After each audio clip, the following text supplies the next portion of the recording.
Goulinoises, goulinoises, bonsoir.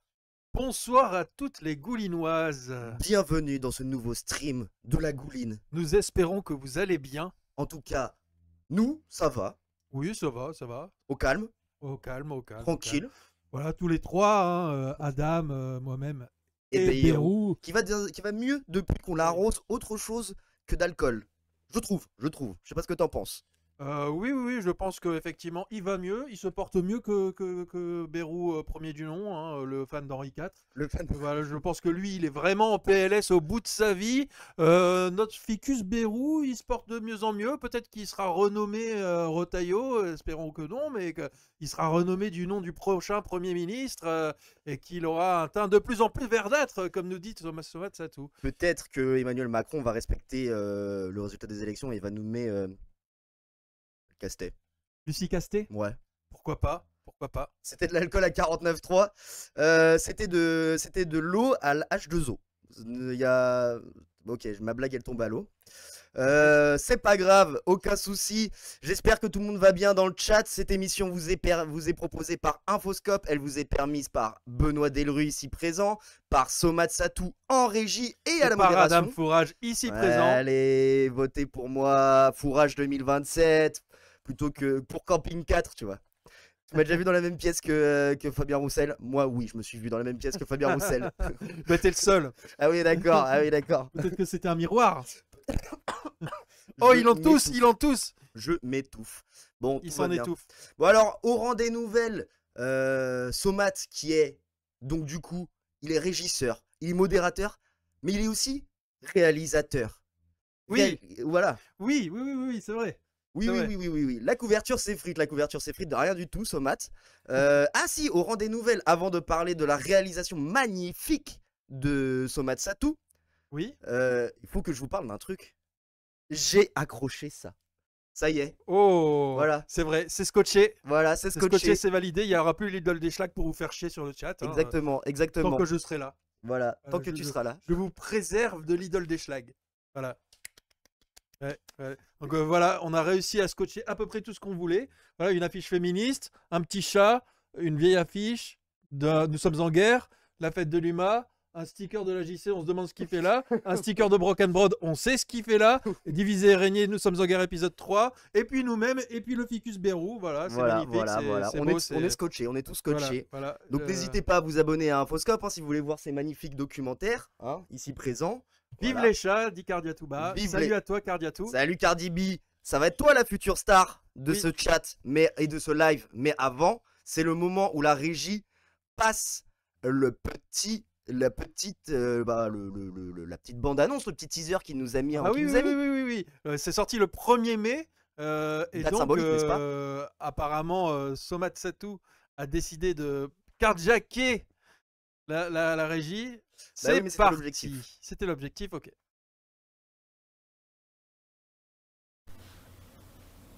Hey. Bref, on travaillait sur notre documentaire. Ouais.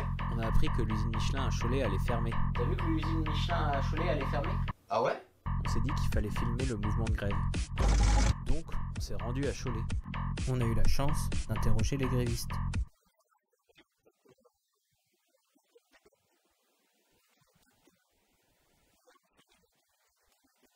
Ils brûlaient des pneus. Beaucoup de pneus. On s'est dit, brûler des pneus, c'est pas terrible pour la planète. En même temps, c'était impressionnant et ça se voyait de loin. Certains grévistes non syndiqués ont été convoqués au tribunal d'Angers. On les a suivis. On a pu parler avec le porte-parole des grévistes.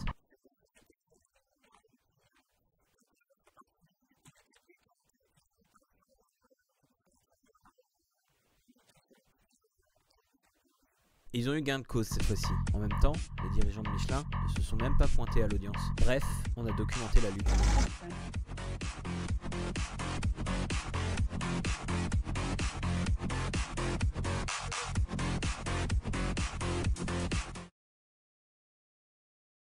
Magnifique, bravo. Et quand même les talents d'acting de Elb et de Somat, il faut quand même les noter. Magnifique. Et c'est une très belle réalisation à laquelle nous n'avons pris part que par conseiller, comme conseiller finalement, oui. Adam et moi, et donc c'est bien de voir que c'est du cinéma d'auteur, mais c'est un blockbuster d'auteur. Moi, je dirais que c'est un blockbuster d'auteur, tu vois.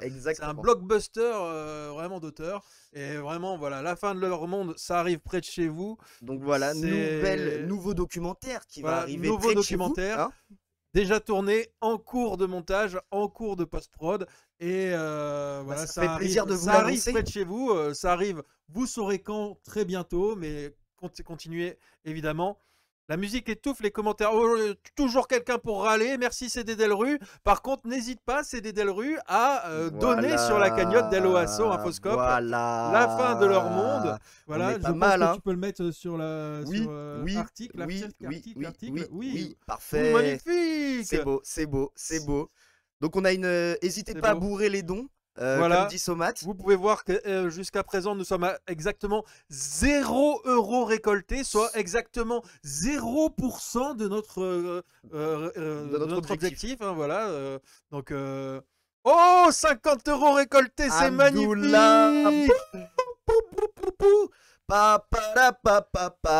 Donc voilà, mais en tout cas, pour 50 € donnés sur la cagnotte, un remerciement particulier d'Adam Fourage. Voilà, merci à la personne qui a donné 50 €. On peut voir qui c'est. On peut voir qui c'est, je pense.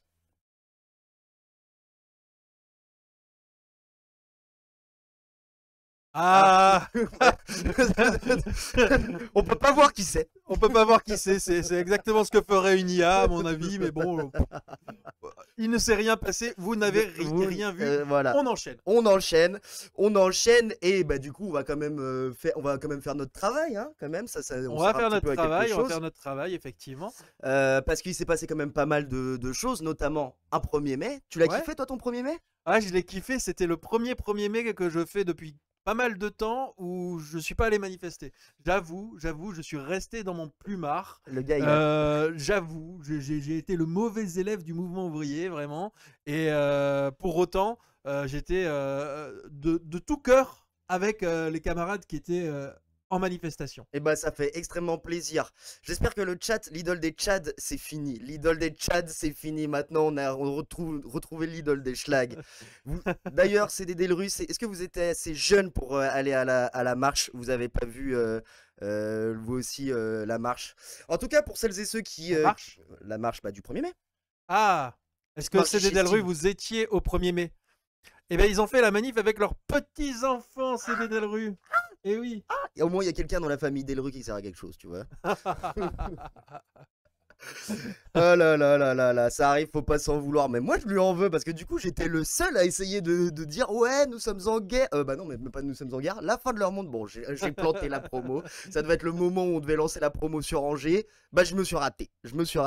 On a même vu Benoît Biteau, notre député au colo. Ouais, bah nous, on a vu aucun député. Si, à Angers, on a vu quand même Arash Saïdi, député européen. Député européen, mais bon, pas voilà, député français. Parce que de toute façon, il n'y a pas de député Nouveau Front Populaire dans tout le Maine-et-Loire. Ouais. À croire que c'est vraiment radioactif. Bruno Retailleau est passé là il y a 6 ans. Depuis, tout est mort, plus rien ne pousse. À part François Bayrou, notre ficus, bien sûr, qui est là. Exactement. Mais bon, ça va être aussi l'occasion pour nous de revenir. Béchu, son pays magique. Béchu n'est évidemment pas venu au 1er mai. Évidemment, son peigne est mort d'ailleurs. Son peigne est peut-être mort. Le mien aussi, par ailleurs. Voilà, son coiffeur est en prison. Bah d'ailleurs, avec le mien, on a le même. Le mien aussi, je crois. Oui, exactement. Béchu est un travailleur, ouais. Je l'ai jamais vu travailler, mais je dirais plutôt que c'est un assisté, tu vois. La plante dépérit pas du tout. Au contraire, elle va mieux. Non, la plante a dépéri pendant plusieurs streams où vous n'étiez pas là, c'est des Delru, mes chers, c'est des Delru. Par contre, elle reprend du poil de la bête. Il y a au moins une ou deux feuilles de plus sur la vingtaine qui lui reste par rapport à la semaine dernière, et elle dépérit, mais moins vite que François Bayrou, le vrai, l'immonde François Bayrou. Voilà, il les a comptés. On a compté, il y a à peu près autant de feuilles qu'il y a de membres du gouvernement, et espérons que tous les membres du gouvernement tombent avant la dernière feuille du ficus Bayrou. Oui, exactement. Je l'ai arrosé durant mon service, effectivement. Alors, est-ce que c'est à cause de l'Alvarium qu'il y avait personne au 1er mai à Angers? Non, d'ailleurs, il n'y a pas eu de problème avec l'extrême droite. Oui, en 2023, il y a eu un gros problème avec l'extrême droite, 2022. en 2022, puisqu'il faut savoir qu'en fait, la Bourse du Travail d'Angers, donc la maison des syndicats, elle se trouve sur la même petite place en centre-ville qu'une église qui est fréquentée par l'extrême droite, la plus identitaire et la plus violente du coin. Donc, il y a eu des altercations avec une police qui a forcément pas spécifiquement protégé les syndicalistes et sympathisants des syndicats venus manifester le 1er mai pour les droits des travailleuses et des travailleurs. Cela dit, cette année, il n'y a pas eu de soucis. Il y a eu quelques craintes. Il y a eu quelques craintes avant la manif. Finalement, il y a eu presque 2000 personnes à la manifestation d'Angers. Ça s'est bien passé. Il y a eu aussi des manifestations à Saumur, à Cholet, à Segré. Et puis près de chez vous, hein, comme on le dit. Partout en France. Voilà, 300 000 manifestants. 157 000 selon la police. Bon, c'est une manifestation et donc c'est une mobilisation. Alors pour ceux qui ne savent pas ce qu'est le 1er mai, donc le 1er mai c'est la journée internationale des luttes des travailleuses et des travailleurs. C'est un moment, c'est une journée fériée chômée, donc tu es payé pour aller faire la marche. C'est une journée où on célèbre effectivement les mobilisations des travailleuses et des travailleurs à travers le globe. Donc c'est un moment fort, c'est une vraie fête populaire, à l'instar de d'autres journées qui sont des fêtes populaires, hein. Moi je pense par exemple au 8 mars, la journée internationale des luttes et des droits pour les droits des femmes. Le 1er mai, lui, donc célèbre plutôt les luttes sociales, les luttes économiques et sociales des travailleuses et des travailleurs. Et cette année, on était 300 000 manifestants en France. Donc voilà, 157 000 selon la police. Moi, je vais prendre les chiffres syndicaux. Hein. Hop, et ça va me permettre de... Hop, un petit peu... C'est bien, t'as bien l'air intelligent là. Ouais, j'ai l'air d'être malin. Hein. Donc voilà, donc pas grand chose à dire. Voilà, a priori, la manifestation s'est mieux déroulée que l'on pouvait craindre, comme estimait Bruno Retailleau. Il y a un élu PS qui a été pris à partie à Paris, pardon, excusez-moi. Et puis que dire de plus Alors Abraham Lincoln, je suis d'accord avec toi, le 8 mars pourrait devenir un jour férié, oui. Du moins un jour non travaillé, mais payé. Il y a un seul État qui a fait le 8 mars férié, tu sais lequel c'est? Ah non? C'est l'URSS. Ah ouais. Et ouais. Et la Russie, la Fédération de Russie, j'imagine, est revenue dessus? Oui, bah oui, évidemment qu'elle est revenue dessus, bien sûr, bien sûr. Ouais. Et effectivement, il y a des racines communes au 8 mars et au 1er mai. Dans le mouvement syndical, dans l'internationalisme ouvrier. Il y a de ça au début du XXe siècle, à la fin du XIXe siècle. Et puis, il y avait, puisque je pense que c'était la question que tu voulais poser, quel bilan tirer de ce 1er mai? C'était ça. Avant de te poser la question, je veux répondre direct à mon droit de réponse à Somat. On se demande ce qui l'empêche au sol de se rapprocher du bureau. Tu laisses cette palette tranquille, ok? Tu laisses cette palette tranquille. Ok, elle est très bien. En fait, pour vous expliquer, moi sur mon PC, enfin sur le PC du stream, il y a une palette pour protéger la tour, en fait, pour éviter qu'elle prenne la poussière. Vous me direz pourquoi, alors que j'ai pas de carte graphique. Bon, ça c'est une autre débat. C'est un autre débat. Mais il n'a pas de carte graphique sur son PC, mais son PC a une palette. A une palette. Alors ça, voilà. Ouais. Prenez ça, Dani Eras. Prenez ça, Clément Viktorovitch. Nous, on est à la pointe du combat. Et du recyclage. Et du recyclage, parce que cette palette... De l'upscaling, upcycling. De l'upside... Yeah, alright.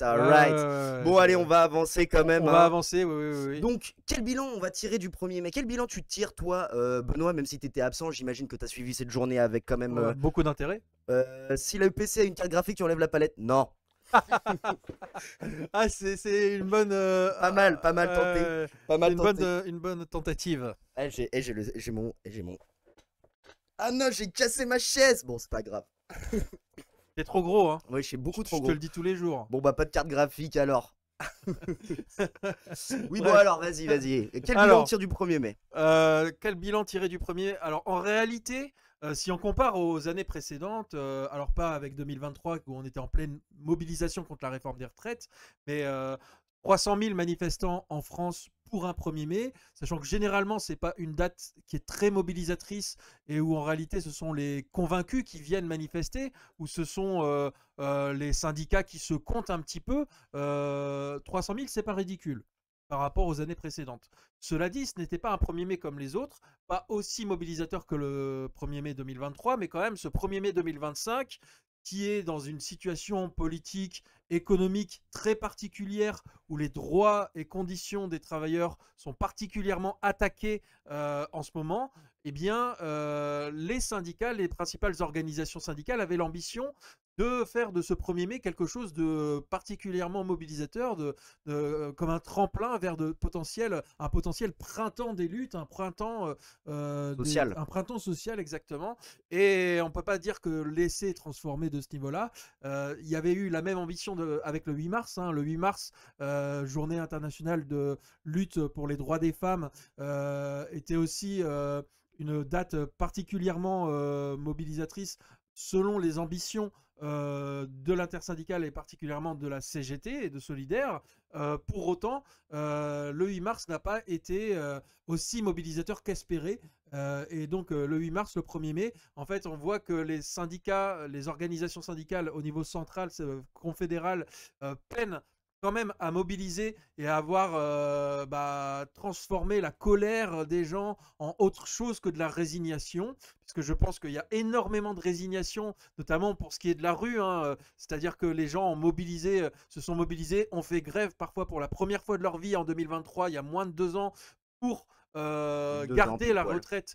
Il y a moins de 2 ans, pour garder la retraite à 62 ans, justement, pour se battre contre la réforme qui passait la retraite à 64 ans. Et malgré leur mobilisation, les gens n'ont rien gagné sur ce volet-là, à part un conclave dont on pourra rediscuter par la suite, pas forcément sur ce stream, mais où finalement il n'y a rien à gagner, on l'a bien compris. Et donc les gens sont un peu dégoûtés.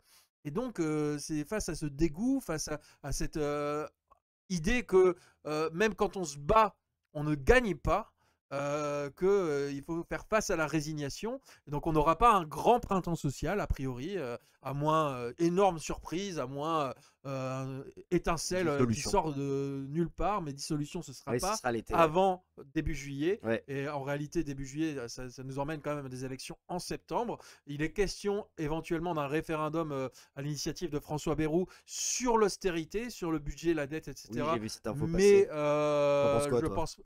Je pense que ça peut être mobilisateur, mais encore une fois, c'est plus de la politique politicienne qu'autre chose. Et il s'agit de répondre à de la politique politicienne par plutôt de la politique partisane, plutôt que par du syndicalisme pur. Et là, il s'agit, quand on parle de printemps social, de mobiliser concrètement les salariés dans leur boîte, sur leur milieu, sur leur lieu de travail. Et là, on en est extrêmement loin, malheureusement. Voilà, je pense pas qu'il y ait eu... Par contre, fait assez inédit, c'est que la bourgeoisie et ses valets en place au gouvernement se mobilisent particulièrement pour que le 1er mai ne soit plus un jour férié. Oui, ouais, ça j'ai vu ça. Et tu vois, là, t'as Somat qui répond faut que Sophie Binet trouve le bouton. Mais ça aussi, ça c'est toujours la même chose. C'est toujours un peu compliqué d'appeler à la grève générale comme ça si les conditions préalables à la mobilisation n'y sont pas. Et il ne faut pas prendre les organisations syndicales pour ce qu'elles ne sont pas. Par contre, là où on peut faire quand même une critique de la mobilisation syndicale, et là, ces dernières années, et là, on l'a bien vu aussi dans les 1er mai, c'est que pour une fois, enfin, j'ai envie de dire même comme toujours, en fait, en réalité, les syndicats n'étaient pas unis. Voilà, il n'y avait pas de cortège qui allait de l'aile droite de l'UNSA ou de la CFDT ou la CGC à Solidaire ou à la CNT, quoi. Donc c'était toujours le traditionnel rassemblement de la gauche radicale, syndicale et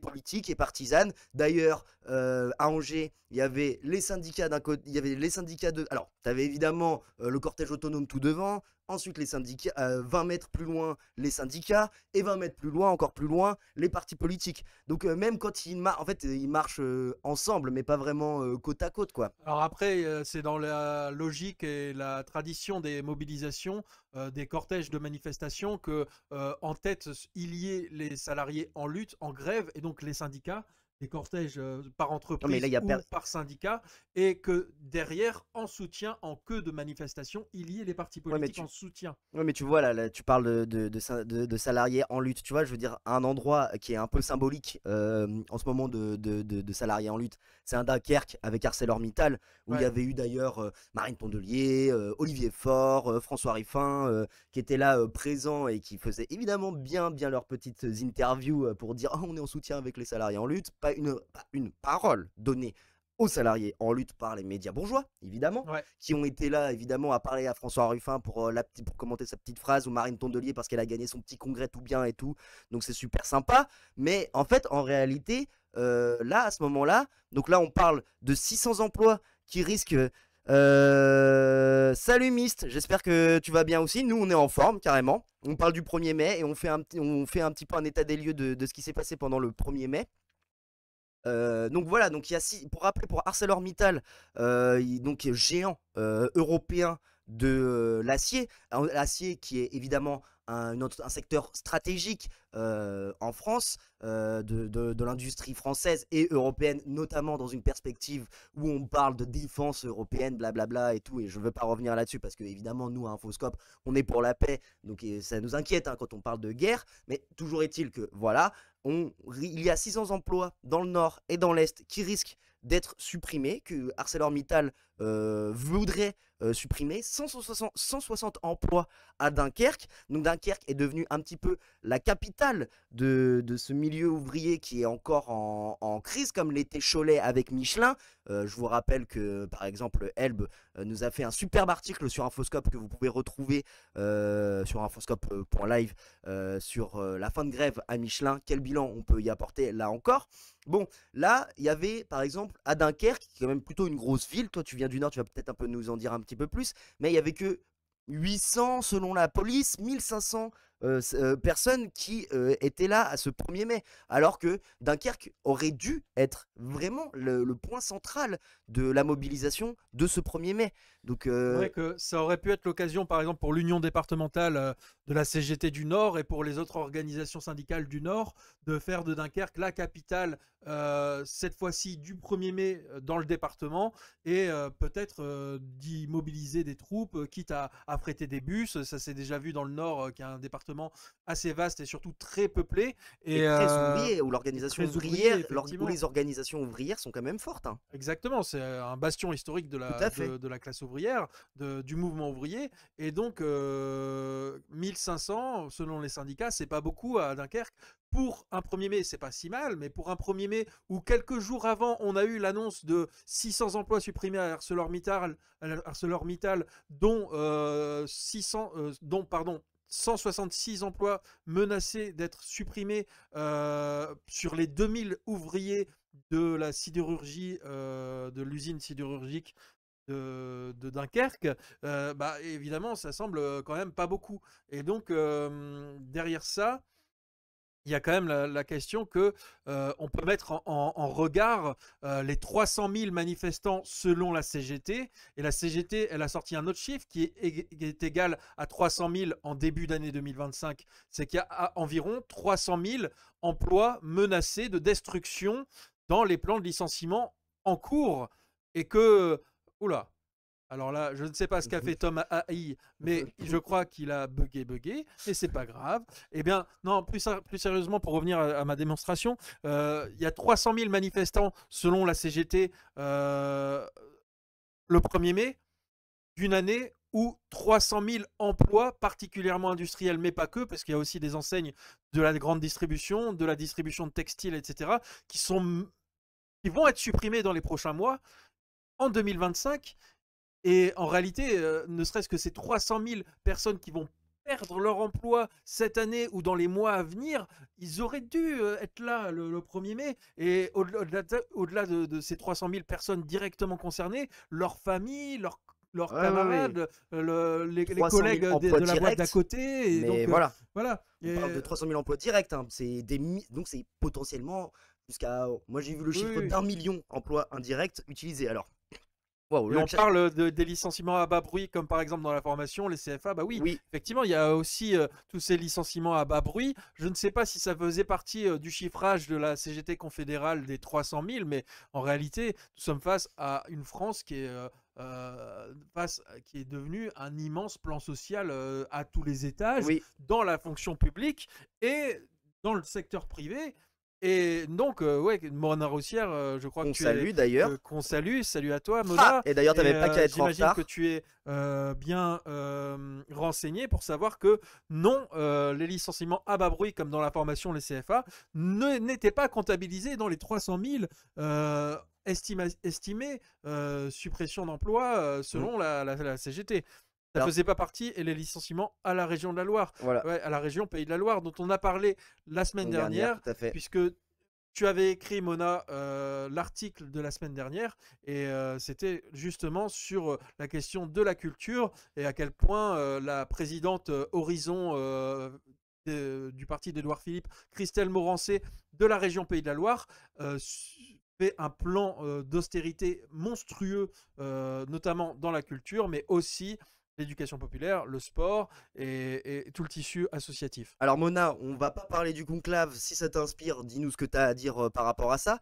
Abraham Lincoln, en plus simple, la peur des forces de l'ordre et de la surexploitation, souvent dans de mauvaises conditions des ouvriers, peut pousser à éviter les rassemblements. Ouais, je suis d'accord avec toi, et je suis complètement d'accord avec toi, mais du coup, en fait, c'est de la responsabilité des organisations, et en particulier des organisations syndicales, justement, de lutter contre la résignation, avec des actions de solidarité concrètes. Le syndicat, les syndicalistes, leur premier job, c'est de défendre leurs collègues face au patron et d'organiser la révolte, d'organiser les salariés justement pour imposer un rapport de force dans la boîte, dans l'entreprise, mais aussi en dehors de l'entreprise en fait. Voilà, c'est un grand moment de politisation, le syndicat. Face à toutes ces injustices, il y a de la colère qui domine, mais derrière la colère, qu'est-ce qu'elle donne? Soit elle donne de la haine, de la résignation et vraiment de l'aigreur absolue, soit elle donne de l'espoir en se battant. C'est le seul moyen pour se relever la tête et sortir par le haut justement d'une situation aussi désastreuse que celle que nous vivons.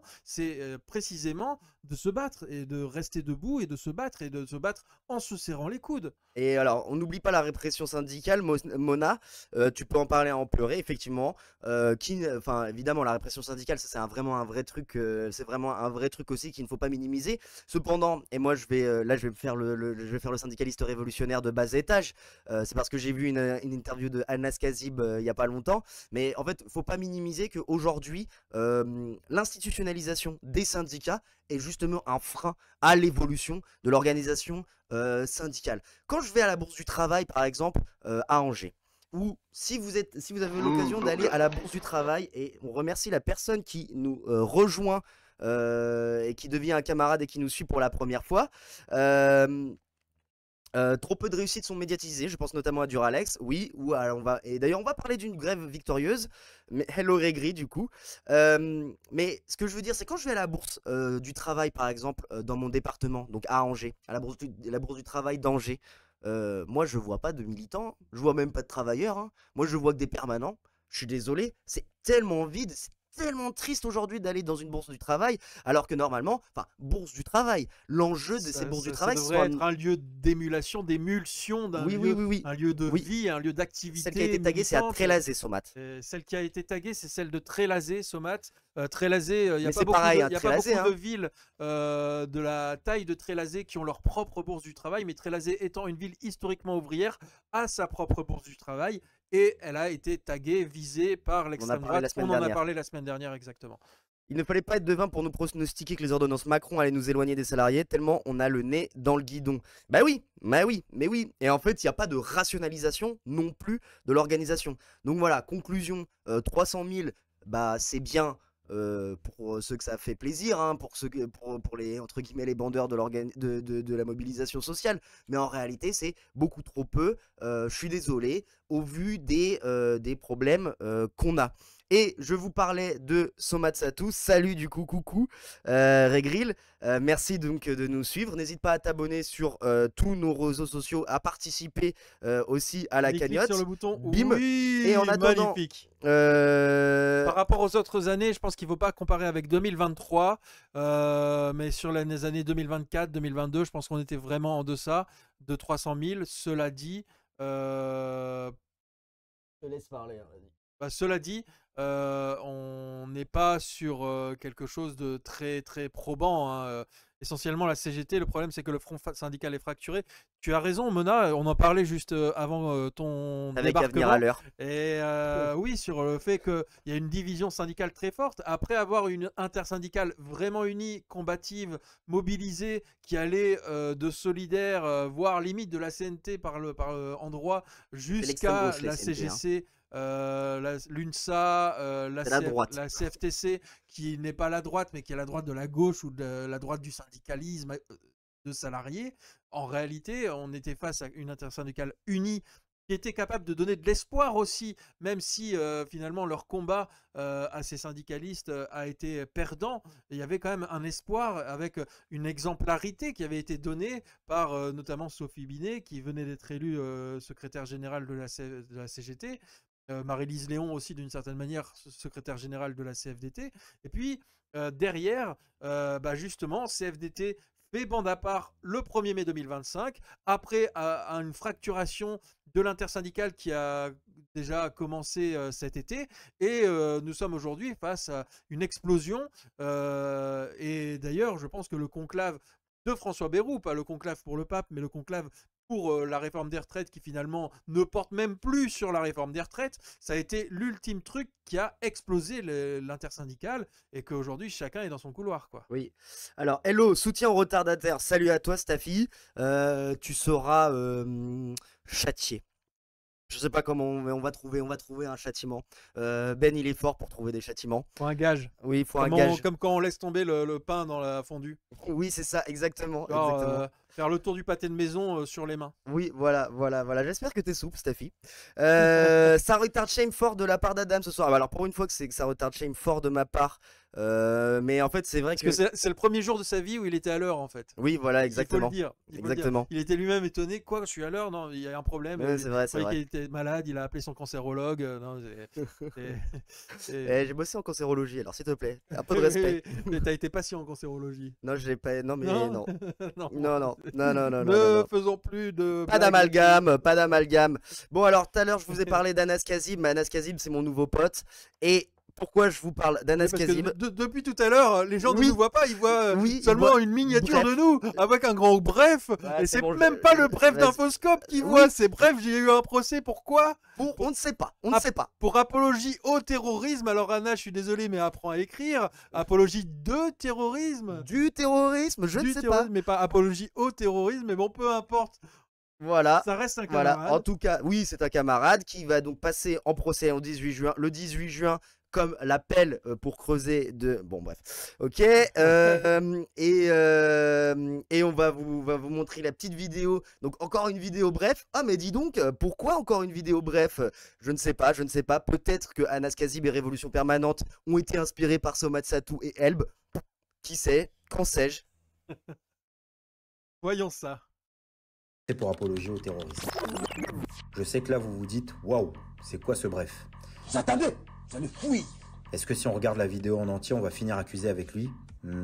Joker. C'est parti, moi c'est Anas, certains me connaissent parce qu'avant je terminais des gens à la télé. Si Louis XVI, il y avait BFM TV, il serait contre la révolution. Arrête 5 secondes, tu t'es réveillé d'un coup, tu connais rien du voile, tu ne connais rien de l'islam, d'accord? Tu ne connais rien de l'islam et tu ne connais rien du voile. Excusez-moi, avec tout le respect que je peux avoir pour vous, j'ai jamais entendu autant d'idioties en 2 minutes. Mais qu'est-ce que c'est que cette façon aussi Non mais je vous le dis. Hallucinant. D'autres me connaissent comme militant révolutionnaire et porte-parole de Révolution Permanente. J'ai même fait la campagne présidentielle en 2022. Recevons Anas Kazim, le candidat à la présidentielle soutenu par Révolution Permanente. J'ai réussi à avoir 160 parrainages de maire avec seulement 3 minutes 48 de temps de parole. D'autres comme Zemmour ont eu 150 heures. Certains me connaissent également parce que je suis syndicaliste à la SNCF et qui dit syndicaliste et SNCF dit grève. Ce matin, oulala, le train est en train de partir. Mince, j'ai perdu le train. Et pour les gens en commentaire, je suis ni conducteur ni contrôleur. un cheminot, un militant, un homme de cœur. Bon, vous l'aurez compris, pour le système, je suis un peu un homme à abattre. Arabe, cheminot, syndicaliste et militant révolutionnaire. Boire ou conduire, faut choisir. Mais vu que j'aime les défis, j'ai décidé aussi de soutenir la Palestine. Et là, aïe, c'est moins risqué que de boire de la javel cul sec. Palestine, c'est le mot interdit en France. Et c'est un peu le mot aussi interdit dans beaucoup de pays. Soutenir la Palestine, ici, c'est genre le GOAT ultime de la répression. Pour te briefer la situation, en octobre 2023, la présidente de l'Union européenne a dit sur Twitter « L'Union européenne se tient aux côtés d'Israël. » Du coup, moi je suis taquin. Je retweet en disant « Ils se tiennent aux côtés du boucher. » Désolé encore pour les bouchers. Des dizaines de milliers de morts, enfants, femmes et hommes, des gens affamés et massacrés depuis 1 an et demi. Non, ça n'a rien à voir avec une boucherie. Même Macron est obligé de le reconnaître. Des dizaines de milliers d'enfants qui sont mutilés sans famille. Du coup, ce tweet m'a valu une première convoque au commissariat en mai dernier et on m'a interrogé 2 heures. Oui, 2 heures pour un tweet qui dénonce le génocide. On a pris mes empreintes, on m'a pris en photo avec une ardoise et en sortant du commissariat, je me suis dit non, c'était un prank ce truc. Pas caché frérot, c'est une blague. Et maintenant, il m'envoie devant le tribunal le 18 juin pour ce tweet. Oui, je risque une condamnation pour un tweet qui dénonce le génocide en Palestine. Une expression, c'est précieux, c'est pour ça qu'il faut la défendre, la préserver, en fermant sa gueule. En vérité, on est tous en procès le 18 juin prochain. Parce qu'à travers moi, ils ont envie aussi d'envoyer un message à tous. Arrêtez de soutenir la Palestine. Non. Donc le 18 juin, j'ai grave besoin de votre solidarité. Parce que oui, hélas, ce n'est pas un prank. Bref, j'ai un procès pour apologie au terrorisme. Voilà, c'est pas mal sa vidéo, bref. Oui, alors elle ne vaut pas celle de Somat. Tom AI, oui, de Tom AI, ouais, effectivement. Et 1984, ouais, ça fait un peu ça. C'est un peu, on n'a pas le droit de dire boucher sur les réseaux sociaux. Si, je m'incline. Non, ne t'incline pas. C'est quand même mieux monté. C'est quand même mieux monté. C'est pas parce que nous nous inclinerons tous devant ton espèce d'ici quelques siècles que tu dois t'incliner devant nous. D'ici quelques dizaines de jours. Enfin, plus sérieusement, non, c'est vraiment très grave en réalité le cas d'Anas Kazib par rapport à son procès. Voilà. C'est 2 heures de garde à vue. J'imagine que c'est une garde à vue, qu'il a été mis en examen, qu'il a un procès pour apologie du terrorisme. Pour avoir simplement mis l'Union européenne soutien. Regarde, Somat, il a épinglé quand il a marqué Somat numéro 1, il a épinglé direct. Épinglé direct. Nous, on voit que c'est épinglé par Somat, ça. Oui. J'espère que vous voyez aussi. Vous voyez, voilà, j'espère. Et après, on dit que les IA n'ont pas d'ego. Oui, on dit que les IA n'ont pas d'ego. Non, mais moi, la question que j'ai envie de te poser par rapport au procès Kazib, et d'ailleurs, ça me fait penser évidemment aux ces 24 heures de garde à vue pour Mathilde Panot et Rima Hassan. En particulier, ouais. Voilà. En fait, Pascal Pro n'a-t-il pas raison? Est-ce qu'on peut plus rien dire vraiment? Ah, on peut plus rien dire.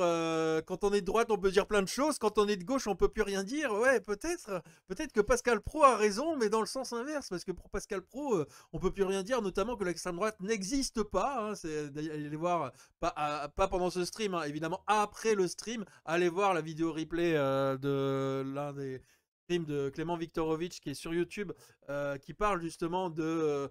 comment Pascal Pro, selon lui, l'extrême droite n'existe pas. C'est même pas que le RN n'est pas d'extrême droite, c'est que l'extrême droite n'existe pas. Donc voilà, pour ce genre de conneries, évidemment, on peut le dire sur les plateaux devant, avec des millions d'euros mis à contribution pour porter cette parole et après la diffuser, que ce soit sur les ondes hertziennes, même s'il n'y a plus d'ondes hertziennes, mais en tout cas sur les ondes numériques. T'es un ancien quand t'as connu les ondes hertziennes, tu sais. Ouais, avant la TNT, tout ça. Voilà. Et puis, non, en réalité, par contre, c'est sûr que la liberté d'expression pour les gens de gauche, quand on voit, par exemple, que dès lors que l'on critique un peu vertement, et pas forcément en faisant de la diffamation, mais en faisant un travail militant, tout simplement, un travail d'information sur la réalité, par exemple, du massacre en Palestine, du génocide à Gaza, sur cette réalité-là, on ne peut rien dire. Rien dire. Regarde, tu vois, selon les standards non pas du droit international, qui est d'accord avec ce qu'on vient de dire, regarde mais avec les Mona Rossière, standards ce qu'elle de dit. l'État. Que Tu dit vois. Mona Rossière? Et moi, si je dis que le Premier ministre d'Israël est un colonialiste irresponsable qui se rend coupable d'un crime contre l'humanité, hop, je le mets en garde à vue, qu'il est un criminel qui a un mandat d'arrêt international, hop, je le mets en garde à vue, alors je le dis. Bah Bien, ouais, tu voilà. as raison de le dire, nous le disons aussi, nous partageons, effectivement, puisque ce n'est que la vérité, en fait. Ce n'est que la vérité. Et boucher, encore, ce n'est pas le pire terme qu'on aurait pu employer. Génocidaire est un terme bien plus brutal, encore plus évocateur, encore plus frappant sur la réalité de la façon dont se comporte l'État d'Israël aujourd'hui vis-à-vis des millions de Palestiniens qui vivent à Gaza et qui meurent à Gaza. Alors, sauf quand t'es militant vegan, boucher, je pense que c'est pire, quoi, tu vois. Ah ouais, tu Non, crois mais que... peut-être. Ah, tu crois que je pense, c'est un coup je des pense. véganes, le procès d'Anas Kazib? C'est peut-être un coup des véganes, le procès d'Anas Kazib. Je ne sais pas. En tout cas, ce que je sais, je suis d'accord avec toi, Abraham. Ce procès n'a aucun sens. On en entendra moins parler que celui d'une voleuse qui veut laver de tout soupçon plus vite pour la rendre éligible. Ouais, voilà, merci, t'as tout dit, tu vois, on parle évidemment de Marine Le Pen, quand même, hein. Ouais. No offense hein, aux militants vegan, hein, certaines sont des camarades, évidemment, il n'y a pas de problème. En tout cas, on peut débattre, moi, je suis On pas plaisante d'accord, hein, voilà. de tout et avec tout le monde. Voilà, on est, on est les tiers des proches du journalisme de gauche, nous, tu vois. On essaye de ne pas être trop au-delà de la limite, mais on est souvent border. Ouais, c'est ça. Mais en humour seulement, Oui. hein, je vous rassure. 19 morts aujourd'hui dans des frappes et Netanyahou a annoncé qu'il va encore intensifier les frappes. De toute façon, il y a eu plus de morts depuis qu'il y a eu un cessez-le-feu que quand il n'y en avait pas, tu vois. Il faudrait leur rappeler les paroles de ce grand philosophe mélomane qui est Florent Pagny. Il n'aura pas notre liberté de penser. Oui, mais enfin, si t'as le droit de... Si t'as juste le droit de penser et plus le droit de parler, franchement, à quoi ça sert? Donc voilà, c'était un petit peu le petit coup de gueule que je Ils voulais... n'auront pas ma liberté de planquer mon pognon. Waouh, Merci Florent Pagny. Merci Florent Pagny. Et bravo à l'idole des Schlags pour cette magnifique réinterprétation. Hein. Cœur coréen sur l'idole des Schlags. Bon, alors on va pouvoir passer à la suite. C'était juste vraiment le coup de gueule, le coup de Florent Pagny, je l'avais pas vu venir, moi non plus en réalité. On voulait vous parler d'un sujet autrement, enfin tout aussi important et tout aussi sérieux. C'est ce que tu peux... tout aussi sérieux que un procès pour apologie du terrorisme quand on soutient juste la Palestine. Hein. Pas aussi sérieux que Florent Pagny, parce que sinon ce serait pas très sérieux. La proposition de loi numéro 966, si tu veux bien... De la 17e législature. De la 17e législature. Visant à lutter contre les déserts médicaux d'initiatives transpartisanes. Voilà. Si tu veux bien, je veux bien te laisser baisser, parce que moi je me galère en fait, parce que à cause... Du coup, si tu veux que ce soit moi qui me galère, quoi. Voilà. En mode, tu vois, le DAB, là, le truc qui existait dans les années 2000. Oui, 2010. 2012, ouais. 2012. Voilà. Bon, là, alors, je pensais qu'on voulait pas faire de divertissement. Qu'est-ce qui se passe? Rien. Il ne se passe rien. Si, je sais, c'est la régie, elle casse les pieds. Donc voilà, donc proposition de loi visant présentée à lutter... par Guillaume Garot en premier lieu, qui est député socialiste de la Mayenne. La Mayenne, c'est une sorte de féodalité angevine, hein. De la Mayenne, qui est un département pour ceux qui ne connaissent pas, qui est aussi une ville pour ceux qui ne connaissent pas, et si vous ne connaissez pas, vous avez raison. Vigier, Delphine Bateau, Christophe Marion, et ainsi de suite. Donc, si j'y arrive... Si la régie veut bien nous laisser... Non, la régie ne veut pas nous laisser le contrôle. C'est ça. Exposer des motifs. Exactement. Voilà. En gros, cette loi vise à combattre les déserts médicaux. Cette loi vise à combattre les déserts médicaux dans ses motifs qui expliquent notamment qu'il faut mieux répartir les moyens actuels de la médecine pour... justement répondre aux défis des déserts médicaux et pour... C'est juste qu'on est pas rien. D'accord. Alors, mieux répartir, mieux former, mieux accompagner ceux qui nous soignent au quotidien. C'est l'une des ambitions. C'est l'ambition de cette loi, qui est une proposition de loi, qui n'est pas un projet de loi. La différence, c'est qu'un projet de loi est présenté à l'Assemblée nationale et au Sénat par le gouvernement lui-même. Une proposition de loi est à l'initiative d'un ou d'une parlementaire, et là en l'occurrence d'un député, Guillaume Garot. Et donc cette loi a plusieurs articles qui visent notamment à mieux fluidifier les moyens et la répartition des moyens en termes de moyens humains, de médecins généralistes et de spécialistes en particulier. Mais il y a son article qui fait l'objet de qui cristallise tous les débats justement en ce moment, et qui est un article qui a déjà été adopté. Et cet article vise notamment à interdire l'installation d'un médecin généraliste, d'un jeune médecin, sauf sur une zone qui est déjà densément fournie en médecins, sauf s'il y a un départ à la retraite. Et donc en réalité, c'est une obligation pour un jeune médecin de s'installer sur les territoires les moins bien dotés en médecins généralistes. Il s'agit principalement des généralistes. Les spécialistes, il en est aussi question, mais là on va surtout se focaliser sur la question des généralistes. Et donc c'est intéressant puisque la question des déserts médicaux est un vrai sujet depuis des années et des années. Et voilà, et c'est ça le truc, parce que, alors attends, t'as Abraham Lincoln, énorme, petit, je confondais Mayenne et Mayotte, je croyais que les deux c'était la même île. Alors en fait, Mayenne, c'est une île de non-civilisation dans le Pays de la Loire. Alors le Pays de la Loire, pour ceux que tu ne sais pas, c'est que c'est un endroit où il y a deux grandes villes qui s'appellent Angers et Nantes, et après on est entouré là comme ça, tu vois, de gens qui sont un petit peu j'ai envie de dire qui sont réfractaires à la civilisation. Alors évidemment il y a ma Vendée natale, bien sûr, très réfractaire à la civilisation, mais il y a aussi ci et là qui des Sartois, qui des Mayennais, qu'on embrasse évidemment. Non, no offense d'ailleurs, on embrasse Pierre Bioret et Julie Biron qui ont bossé à Infoscope, qui viennent de Mayenne, et donc voilà. En même temps, je comprends la grogne des jeunes médecins aller s'installer en Mayenne, et à Mayenne, c'est dur, une punition, le goulag. Oui, voilà. C'est vrai que effectivement, voilà, parce que ce que disait, ce qu'a pas dit le Ben, goulag avec un salaire de médecin, moi je signe direct. ouais, j'avoue un peu quand même aussi, tu vois. Signe direct. Docteur Jivago, tu vois. Forcer les jeunes médecins exercés dans des zones ne va faire que les faire fuir. Alors voilà, ça évidemment. Ça les fait fuir, non, parce qu'ils sont obligés de venir en fait. Oui, voilà. On leur permet pas de fuir en fait. C'est ça le truc. Le truc, il est là aussi, c'est que effectivement, au-delà de ça, parce que effectivement, la corporation des médecins, comment il s'appelle, l'ordre des médecins, qui est un peu cette structure qui organise les revendications des médecins, qui est assez réactionnaire en plus par rapport à ça, et évidemment vent debout, qui se dit que aujourd'hui, maintenant qu'on a pété ce qu'on appelle le numerus clausus, donc cette espèce de concours à l'entrée ou à la fin de la L1 de la première année de licence de médecine, maintenant qu'il n'existe plus sous Macron, et ben les choses elles vont se stabiliser. Il y a des médecins spicards, pas beaucoup, mais il y en a. Faut ouvrir le. Il y a des poissons volants aussi. Exactement, exactement. Il existe toujours artificiellement, voilà, et c'est ça aussi l'un des problèmes. On va en parler, je vois que ça s'agite sur le chat. Exactement. Tant mieux, continuez de vous agiter. Parce que, en fait, moi, c'est ça la question que j'ai envie de poser, tu vois, que j'ai envie de te poser. Est-ce que c'est une solution réelle ou un pansement sur une jambe de bois? Parce que, ok, on veut mieux répartir, plus fluidifier, mais 83% des Français résident dans un désert médical.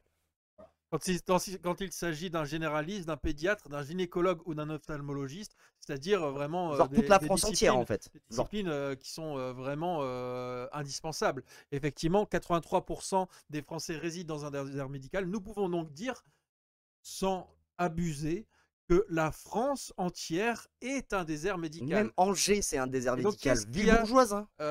Qu'est-ce qui a été à cause de ça? C'est le numerus clausus. Le numerus clausus, c'est de dire vous ne formerez pas plus de 1000 médecins dans cette région chaque année. Voilà. Et cette règle qui n'a servi que les intérêts corporatistes des médecins déjà en place, elle a subsisté pendant des années et des années, pendant environ 30 ans, durant lesquels la population en France a cru de 15 millions d'habitants, pendant que le nombre de médecins est resté stable. Donc le nombre de médecins pour 10 000 habitants s'est effondré. Et aujourd'hui, nous sommes face à ce gros problème-là. Macron avait promis de casser le numerus clausus et de le remplacer par un autre terme latin dont j'ai oublié le nom. Mais en réalité, c'est que les capacités d'accueil n'ont été décidées que fac par fac dans les facultés de médecine au niveau des universités de chaque grande ville, mais qu'il n'a pas explosé du tout. En fait, ces capacités d'accueil sont toujours très faibles. Et en fait, le problème n'est pas réglé. Si on écoute Guillaume Garot, il faut gérer la pénurie. Guillaume Garot qui présente donc la loi dont on vient de parler, il faut gérer la pénurie, il faut gérer la crise, et donc il faut faire en sorte que on mette le peu de moyens qu'on a le plus dispatché possible sur le territoire. si on écoute les principaux représentants des syndicats de médecins qui, pour le coup, ne sont pas des syndicats de gauche, mais qui sont des syndicats de médecins libéraux, nous sommes dans une situation où il faut absolument pas faire de gestion et de péréquation sur le territoire de la pénurie, parce que la pénurie sera résorbée dans les prochaines années avec Grâce au marché, les gars. avec la fin du numerus clausus et avec le bon vouloir du marché qui s'autorégule. Comme d'hab. Et effectivement, la médecine est une profession libérale pour ce qui est des médecins libéraux, mais c'est une des professions libérales qui est la plus dérégulée et avec le moins de réglementation de toutes les professions libérales par rapport aux notaires, aux pharmaciens, aux greffiers, qui, par exemple, ne peuvent pas s'installer s'il n'y a pas un départ à la retraite ou si ce n'est pas une région déjà sous-dotée en notaires, greffiers et ainsi de suite. Tu vois, Pharmaciens. là, Et il y a... donc- Ouais, vas-y, vas-y, et donc, vas-y. pour terminer, il y a quand même des personnes qui se disent, à court terme, ça peut être une solution de non plus inciter financièrement, parce que je pense que l'État a suffisamment donné de pognon à des médecins libéraux, à des professions libérales en général. Alors qu'ils augmentent leurs frais, hein, d'ailleurs, tous les Ah voilà, tout le temps, tu notamment vois. avec, on l'a tous vu quand on fait une consultation chez le médecin généraliste. Avant, c'était quoi, 24 €? Maintenant, c'est 30 balles. C'est-à-dire que les médecins ils ne sont pas spécialement à plaindre en termes de pouvoir d'achat, en termes de revenus. Je dis pas qu'ils devraient pas moins travailler. Je pense que les médecins devraient pouvoir moins travailler tout en étant aussi bien rémunérés. Mais pour qu'ils puissent moins travailler, il faut qu'il y ait plus de médecins. Sinon, il n'y a pas de prise en charge des patients. Donc, pour qu'il y ait plus de médecins, il faut surtout péter le numerus clausus et le péter réellement, c'est-à-dire en planifiant la formation de jeunes médecins, exactement comme a pu le faire Cuba, par exemple. Oh là, Et, oh là, il cite Cuba. je cite il est Cuba fou, il parce est que fou, Cuba, il est fou. selon la plupart des organismes de l'ONU elle-même, est un exemple en termes de modèle de santé, en termes de système de santé, en termes de formation des médecins.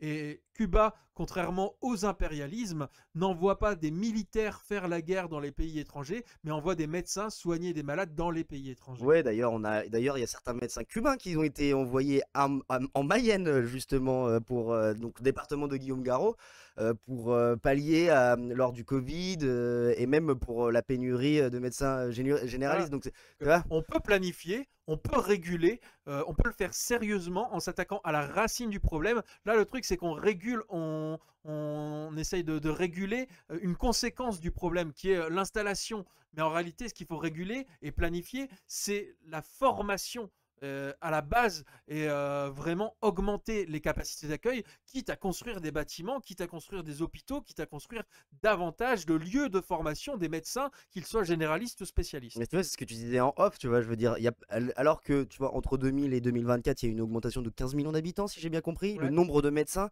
n'a pas augmenté, voilà.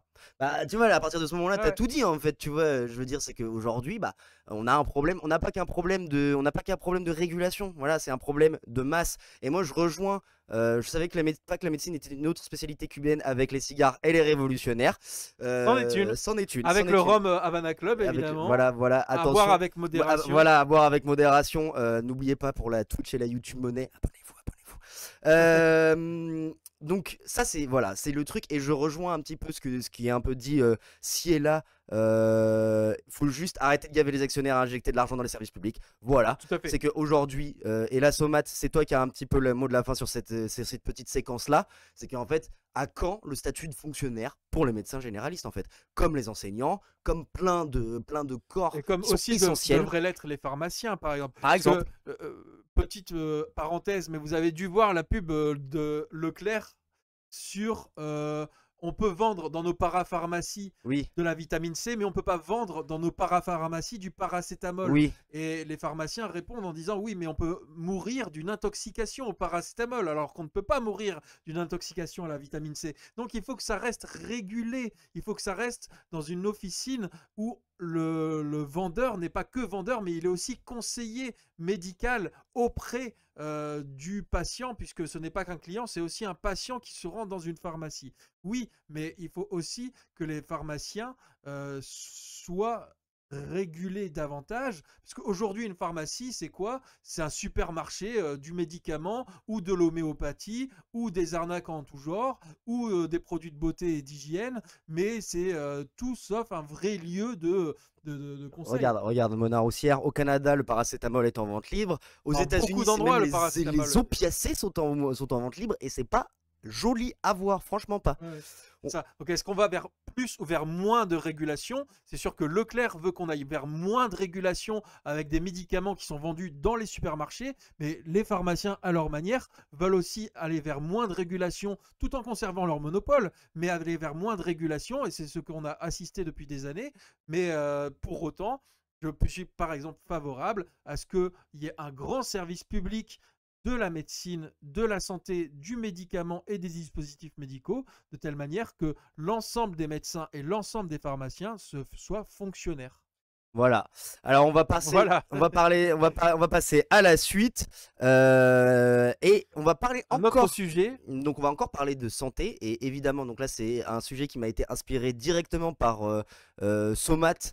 Ce matin quand on faisait de la muscu, si vous voulez tout savoir, avec Tomé Aïe. En tout cas, Tomé Aïe a un corps magnifique quand il fait de la muscu. Tu le verrais faire les développés couchés, merveilleux, merveilleux. Je vous le dis, je ne doute pas qu'il qu'il se lève plus que moi. Oui, alors ça, évidemment, de toute façon, avec ton métabolisme de fragile, franchement. J'ai du mal à soulever mon oreiller. Oui, c'est clair. Parce que somatise, ouh, quel humour. Régri nous dit voir les vidéos de G1000 g sur YouTube sur le bullshit vendu en pharmacie. Merci, petite info, petite source. Si la régie ou la modération peut nous trouver cette vidéo, ça ferait plaisir.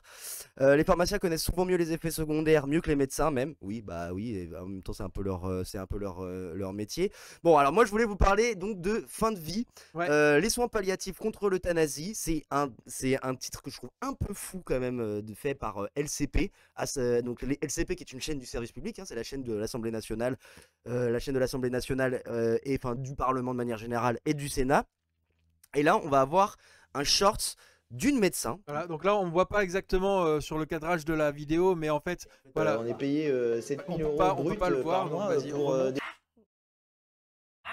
Je sais pas ce que tu as fait. Ah non, il y a Antoine Léon. Pas en arrière. Oui, on va aller en arrière. En avant, ça ne marche pas, donc pas en arrière. Voilà. Et donc en réalité, voilà, c'était ça. Les soins palliatifs contre l'euthanasie. Effectivement, c'est le titre. Doit-il donner aux médecins le LCP, pouvoir de et dire, on va l'écouter tout de suite. parce que vous voulez mourir, je vais vous tuer. Vous envisagez maintenant de leur donner le pouvoir de décider qui doit vivre et qui peut mourir. Le pouvoir de dire l'incurabilité. Le pouvoir de dire le temps qu'il reste à vivre. Le pouvoir d'évaluer le discernement et la capacité à consentir. Le pouvoir de prescrire, préparer, assister et même injecter la mort. Voyez autour de moi tous ceux qui refusent d'avoir le pouvoir de faire mourir quand ils n'ont pas celui de guérir. Tous ceux qui veulent soulager jusqu'à la mort plutôt que donner la mort, même si on le leur demande. Quel que soit le choix que vous allez faire, ne laissez pas le médecin engagé dans une relation de soins d'humain à humain décider et décider seul. Ne légalisez pas l'euthanasie, même exceptionnelle. Le choix du suicide assisté répond à la demande de pouvoir décider du moment de sa mort. Et enfin, protégez les soignants. L'État doit-il donner aux médecins le pouvoir de dire, Voilà, parce que ça vous voulez... oui, effectivement. Donc là, c'est une intervention donc du docteur Claire Fourcade, médecin en soins palliatifs. Alors pour ceux qui sont un petit peu abonnés à Europe 1, à Sonia Mabrouk, à CNews et tout, elle passe pas mal. Donc vous avez compris qu'elle était plutôt contre la fin de vie. De toute façon, c'est le suicide assisté. Le suicide assisté, effectivement. De toute façon, pour ceux qui n'ont pas compris, donc ça y est, le débat sur la fin de vie et les soins palliatifs est enfin à l'Assemblée nationale. Normalement, ça devait être un grand texte. C'est ce que souhaitait par exemple la présidente de l'Assemblée nationale, Yael Braun-Pivet. Malheureusement, et pour des raisons qui sont personnelles du fait que ce soit un énorme cateau, François Bayrou a voulu séparer les deux textes, soins palliatifs d'un côté et fin de vie de l'autre. Et donc ça y est, on commence à avoir le débat, évidemment. Avoir séparé ces deux textes a ouvert la boîte de Pandore. Il n'y a pas longtemps, tu as le JDD enfin d'ailleurs c'est le JD News, hein, leur magazine hebdomadaire, a titré cette semaine sur que veulent les militants de la mort, quelles sont les revendications des militants de la mort sur l'euthanasie.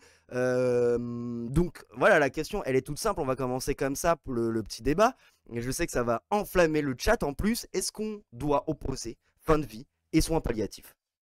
Alors, la question aussi qui est peut-être sous-jacente, c'est que pour opposer fin de vie et soins palliatifs, elle oppose suicide assisté à euthanasie. Mais en réalité, ce qu'elle veut faire, cette médecin, c'est docteur Claire Fourcade, c'est vraiment opposer fin de vie et soins palliatifs. Et que la fin de vie ne puisse intervenir que si on est sûr d'avoir épuisé jusqu'au tout dernier recours médical. Et c'est très différent du suicide assisté qui est égal dans la définition partout où il est mis en place à l'euthanasie, c'est-à-dire non pas le médecin qui décide le droit de vie ou de mort, ce qu'elle caricature là, mais en réalité le choix pour le patient de dire j'ai trop souffert, je veux mourir. Je l'ai pris en pleine conscience. Je peux passer par des commissions avec un psychologue, un psychiatre, avec des médecins, avec aussi la prise en compte de la vie de ma famille, etc. Mais je forme le vœu, je forme le vœu de décéder dans la dignité. Et la fin de vie dans la dignité, à mon avis, c'est vraiment quelque chose qui se pose réellement, qui nous concernera tous peut-être tôt ou tard, soit personnellement, soit vis-à-vis d'un de nos proches, et que c'est une question qui est à la fois extrêmement délicate, mais qui n'est absolument pas réglée par la loi Leonetti, qui aujourd'hui reste encore la loi qui chapeaute l'essentiel des fins de vie médicalement assistées. Et donc en réalité, là où tous les recours médicaux ont été épuisés. Et là, tu vois, bon, bah voilà, le débat a commencé, hein. En l'état, alors, et quand le patient ne peut plus exprimer son choix, dit Mona Roussière, donc voilà, question auquel on ne pose pas. En l'état, cette loi est inquiétante car elle fait penser à des mesures d'eugénisme. Espérons qu'elle soit retoquée par d'autres instances avant d'être travaillée à nouveau. Et voilà, et c'est ça ce que je voulais dire par rapport à l'ouverture de la boîte de Pandore, en fait, en séparant soins palliatifs et suicide assisté, fin de vie, euthanasé, parce que voilà, on va être honnête, hein, je veux dire, je pense qu'on a tous dans notre famille connu des expériences un peu traumatiques de proches à nous qui étaient en fin de vie, nos papis, nos mamies sûrement, très probablement, qui étaient en fin de vie, et en vrai, t'avais envie de les piquer, quoi. En vrai, t'avais envie limite, t'avais envie qu'ils meurent, quoi, parce qu'en fait, si tu veux, c'est trop insupportable pour la personne, déjà que tu vois, mais aussi pour toi-même, tu vois, je veux dire, enfin, je sais pas. Mais en même temps, je vais donner un exemple d'un État, d'un pays qui a séparé soins palliatifs et fin de vie. C'est le Canada. Et aujourd'hui, au Canada, il y a certains services sociaux qui proposent le suicide assisté ou tout dispositif à fin de vie aux pauvres, tout simplement. Voilà. Autre exemple, en Belgique, tu peux être en bonne santé, complètement en forme et tout, mais sur des dispositifs selon des critères qui sont propres aux patients. Et bah par exemple, un patient de 30 ans, 32 ans, 33 ans, parce qu'il s'auto-estime lui-même cassé par le système, peut utiliser, enfin peut invoquer, avoir recours au suicide assisté à la fin de vie. Alors qu'en fait le problème c'est pas lui, c'est quoi, le problème c'est le système, hein, tu vois ce que je veux dire. Et donc moi je rejoins un peu Somat là-dessus, c'est que avoir séparé soins palliatifs et fin de vie, et bien en fait c'est la porte ouverte à une politique d'eugénisme, tout simplement. Effectivement, oui, ces exemples sont effectivement assez glaçants, hein, tels que tu les décris. Et je pense qu'il faut évidemment contrôler et faire en sorte de lier ce qui a été délié par le gouvernement et par François Bayrou directement, c'est-à-dire soins palliatifs et fin de vie doivent justement être vus dans un même ensemble. Et je pense que c'est particulièrement valable le suicide assisté pour des personnes, non pas qui souffrent d'un système qui peut évoluer, pour lequel nous, par exemple, militants, nous nous battons pour que ce système soit transformé. Nous nous battons parce que nous avons l'espoir, et sinon on se laisserait abattre. Et au contraire, littéralement d'ailleurs. Nous voulons abattre le système pour ne pas nous laisser abattre. Et clairement, nous sommes justement loin d'être sûrs de gagner. Par contre, on est sûr d'être utile. Petit à petit, on pense former, être des maillons de la chaîne qui permettront un jour d'avoir une société qui soit réellement un peu plus apaisée et un peu moins oppressive au quotidien pour l'ensemble des personnes qui vivent dans notre société. Pour autant, la question de fin de vie pour des personnes qui ne sont pas malades physiquement, c'est un énorme problème. On ne règle pas la souffrance psychique par la mort, en tout cas pas on ne peut pas institutionnaliser ça. Je ne pense pas que ce soit une bonne solution d'institutionnaliser ça. Je pense d'ailleurs que si François Bayrou a voulu séparer les deux, c'est qu'il est favorable aux soins palliatifs, mais il est défavorable à la fin de vie, même en cas de maladie incurable. Exactement. Je pense surtout que c'est ça le fond du sujet. Personnellement, je suis favorable au suicide assisté en cas de maladie incurable, de stade terminal atteint, et aller plus loin que le permet la loi Leonetti, c'est-à-dire... et puis après, il y a la question qui avait été posée par Mona sur les personnes qui ne peuvent plus exprimer leur souhait de décéder, de mourir. Mais pour autant, il y a d'autres cas où des personnes, des patients qui sont face à des maladies incurables, qui souffrent au quotidien, peuvent encore exprimer leur souhait de ne plus vivre et qui ne sont pas entendus aujourd'hui. Et ça, c'est quelque chose qui peut être réglé, mais qui ne sera pas réglé dans les prochains mois. Exactement. Ni les prochaines années, d'ailleurs. Et tu vois, moi je comprends ce que tu dis, Mona. Moi, j'aurais aimé, il y a 2 mois, quand ma mère était en fin de vie, qu'on fasse quelque chose pour elle. Tellement c'était insoutenable pour elle, pour ses proches. Elle a fini dénutrie et déshydratée. Une horreur. Bah, tu vois, voilà, ça, tu vois, c'est un exemple concret. Et effectivement, force à toi. Merci de nous partager ce témoignage, tu vois. Parce que, en fait, aujourd'hui, on est en train de vraiment mélanger les torchons et les serviettes avec cette question. Il faut dédier. Alors, je vais revenir sur ce que tu disais, Abraham Lincoln aussi, juste après.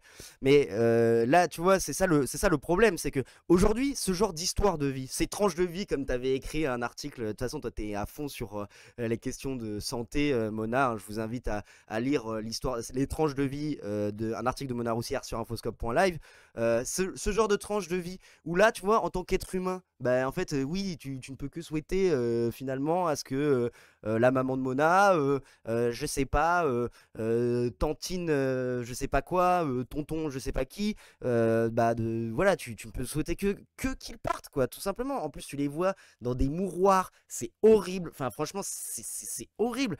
Et là, on est en train de tout mélanger pour des raisons, mais politicienne, idéologique, c'est ce que tu disais aussi, Mona, tout à l'heure, d'une personne en plus, du Premier ministre, parce que le gouvernement, il est plutôt favorable. C'était un engagement d'Emmanuel Macron, mais c'est pas un engagement de François Bayrou, qui lui a toujours été contre idéologiquement, pour la même raison qu'il a fermé sa bouche pour Betaram, tu vois, parce que c'est un immense cateau. Et ça, au bout d'un moment, il faut quand même le dire aussi, c'est que ces raisons idéologiques, elles sont archaïques, elles sont réactionnaires. Si vous vouliez pas vous poser, alors de toute façon toutes les semaines on dit la même chose. La semaine dernière on disait que François Bayrou c'était le visage du patriarcat, mais quand même moi je vais quand même le répéter encore et toujours, quoi. C'est ce genre de truc, c'est que François Bayrou, ce gars, c'est scandaleux qu'il soit Premier ministre, c'est scandaleux qu'il soit encore Premier ministre. Et d'ailleurs, bon, bah, pour en revenir sur le débat juste avant, hein, moi je comprends pas qu'il y ait aussi peu de mobilisation, tant cette personne, elle est scandaleuse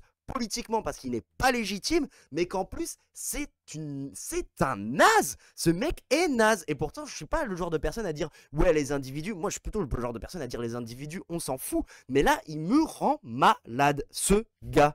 C'était le coup de gueule du soir d'Adam Fourage. Voilà. François Bayrou me rend malade, je demande à être euthanasié. Voilà. Exactement. 60 millions de Français demandent à être euthanasiés si François Bayrou se maintient à Matignon. Oui. Il ne restera plus que les électeurs d'Emmanuel Macron, soit 2 personnes ennemies. C'est ça. Des retraités en plus. Oui, alors, il faut dédiabiliser. Alors, Abraham et Mona, ils étaient en train de poser des questions de ouf là, donc c'est intéressant. On va lire un peu le chat là. Il faut dédiaboliser aussi la psychiatrie et mettre des fonds pour éviter des suicides assistés évitables. Oui, effectivement, parce que c'est pas parce que t'es neuroatypique ou que t'as des problèmes psychiatriques, ou on appellera ça comme on veut, que en fait t'es inutile dans une société. Et ça, aujourd'hui, c'est ce qu'on appelle l'anomie, un super ouvrage qui s'appelle Le Suicide, écrit par Émile Durkheim, nous parle de ça. C'est qu'aujourd'hui on pense que parce que t'as un problème psychiatrique ou psychologique ou psychique ou psy, peu importe et tout, et en fait tu sers à rien à une société. Ça, c'est complètement une invention sociale, complètement. Et c'est sûr que le sentiment, la certitude parfois, même si c'est une certitude erronée, d'être inutile à la société, d'être inutile en soi et quoi qu'il en soit, mène à des envies suicidaires en fait. Oui, tout à fait. Alors, et quand les souffrances psychiques sont insoutenables, et que faire quand les souffrances psychiques sont insoutenables? Ça, c'est aussi une question. Moi, à titre personnel, j'ai pas de réponse à apporter sur ce point en particulier, tant il me tend, tout simplement. Parce que je pense qu'avant de parler de ce genre de choses, qu'est-ce qui rend les souffrances psychiques insoutenables? Tu vois? Qu'est-ce qui rend les souffrances psychiques insoutenables? Pour moi, c'est pas les gens qui sont victimes de souffrances psychiques, c'est le système. Je suis d'accord avec toi. Et je pense que Benoît, toi comme moi, on a des exemples de potes, de camarades, d'amis qui sont très proches et tout, qui malheureusement, ils sont plus là, ou encore sont là, mais qui vivent un véritable enfer, qui se réfugient dans l'alcool, dans la drogue, etc.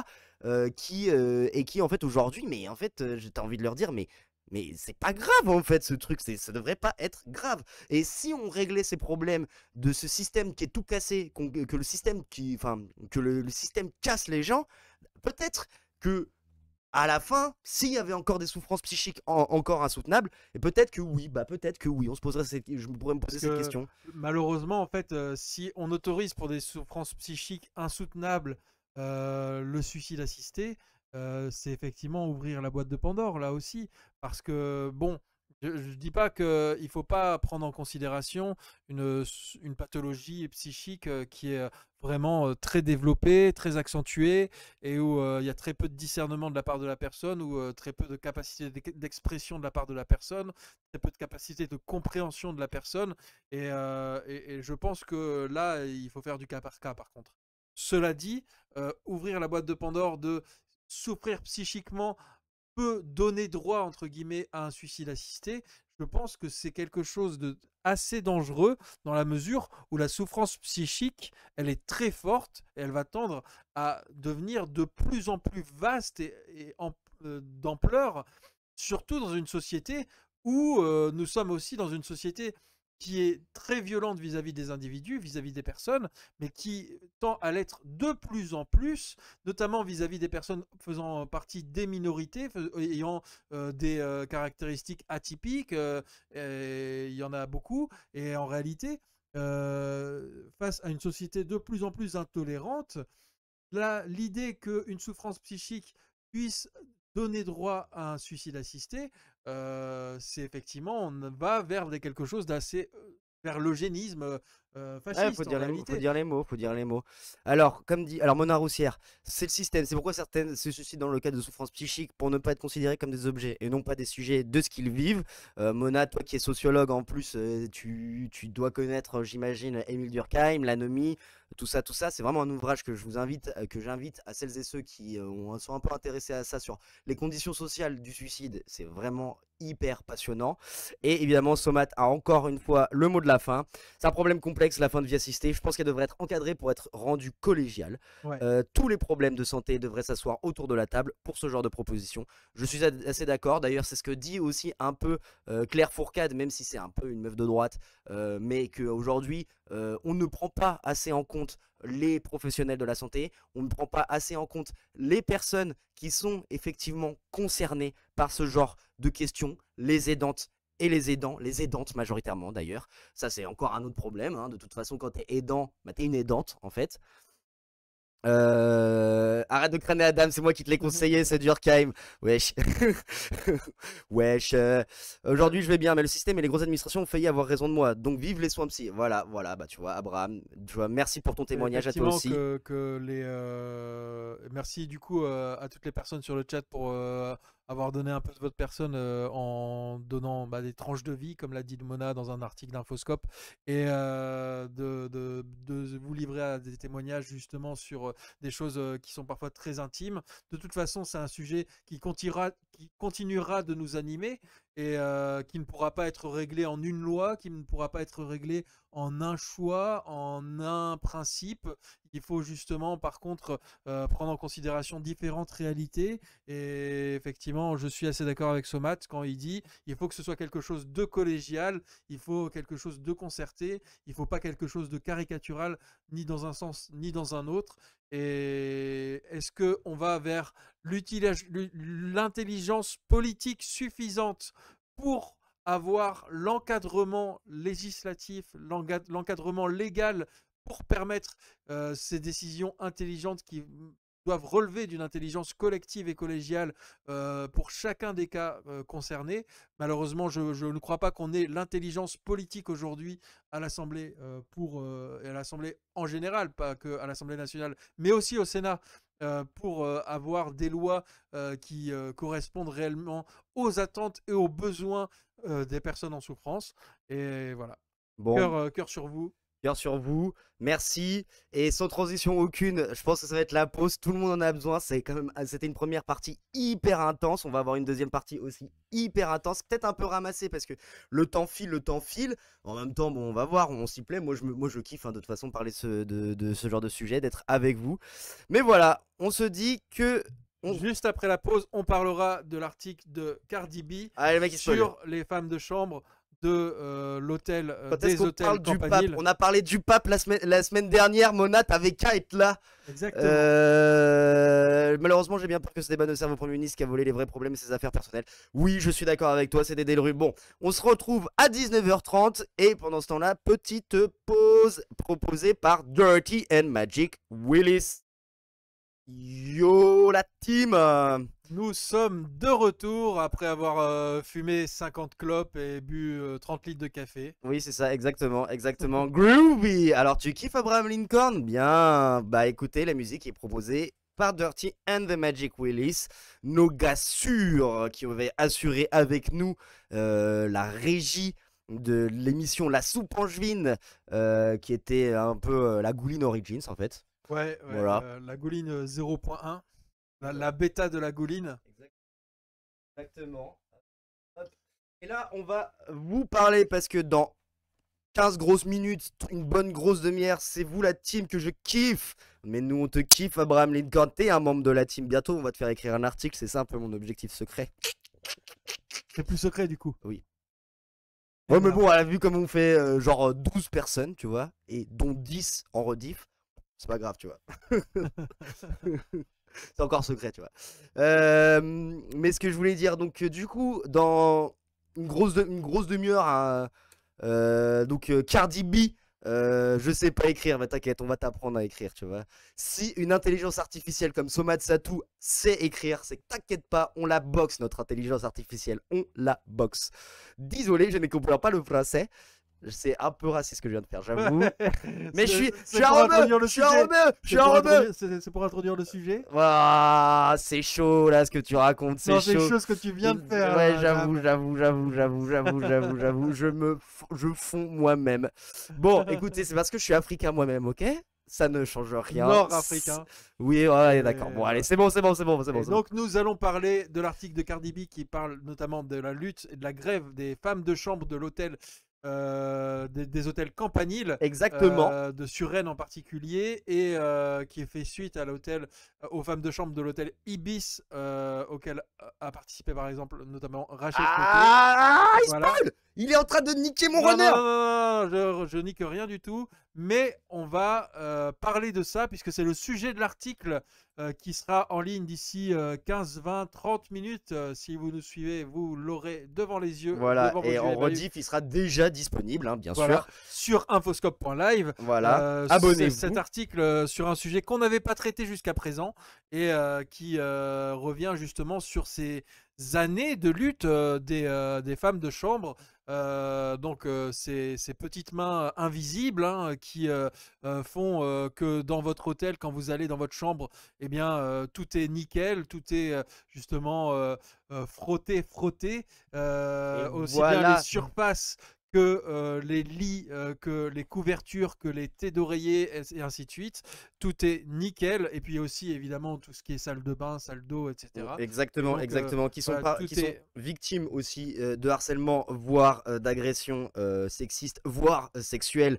Même carrément de tentatives de viol, hein, dans un cas tristement célèbre qui est celui de l'affaire d'ISK. Je me rappelle plus exactement comment elle s'appelait, la femme de chambre qui... Je pense qu'elle ne cherche pas spécialement à être entrée dans l'histoire avec son nom, dans l'histoire par cette histoire-là, mais toujours est-il qu'effectivement, Strauss-Kahn... Nafissatou Diallo, ouais, voilà. Donc on avait dit qu'on n'en parlait pas, mais si, mais voilà, en tout cas, ça fait partie de ce genre d'invisibles qui sont visibles. Et donc pourquoi? Parce que Mona, elle se posait la question, pourquoi frotter?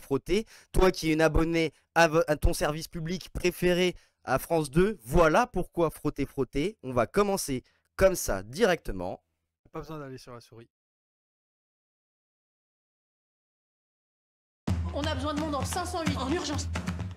Ils ont pas trouvé la déchetterie en fait. Moi, mon contrat, il est pour 21 chambres. Depuis 4 mois, j'en fais 40. On travaille comme des chiens, puis on n'est pas payé. Y a pas nos heures su, c'est une blague. On va faire grève. Tout ce qu'on veut, c'est être traité décemment comme tous les employés du groupe Sargas. C'est nos corps, c'est nos vies qui sont abîmées. Alors vous allez nous aider? Vous voulez que je vous rende service? Oui. Ah bah je vous dis non tout de suite alors. Vous me faites rigoler là avec votre grève.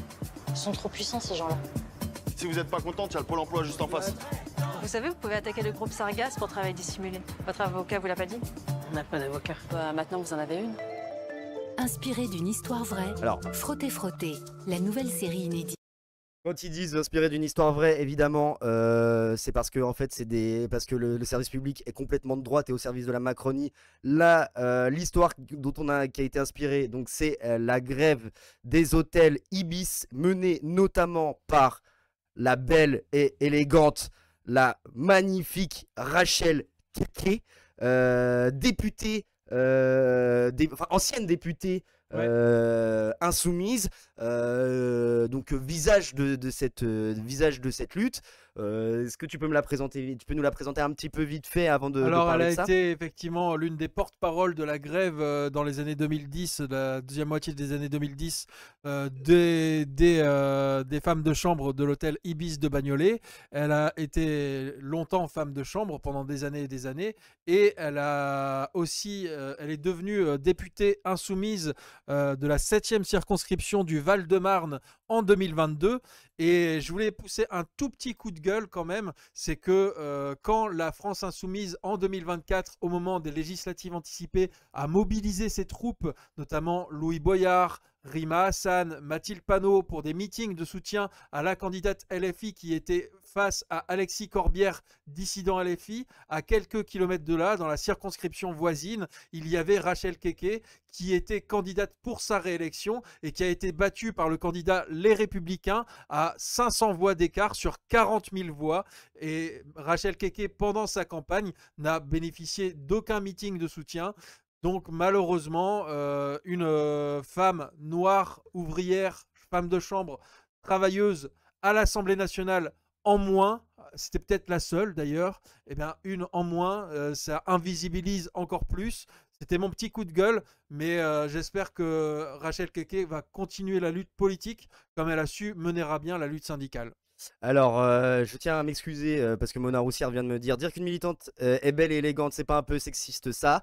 Je ne pensais pas ça comme ça, évidemment. C'était plus une formule et une phrase de journaliste, mais effectivement, elle prête à caution.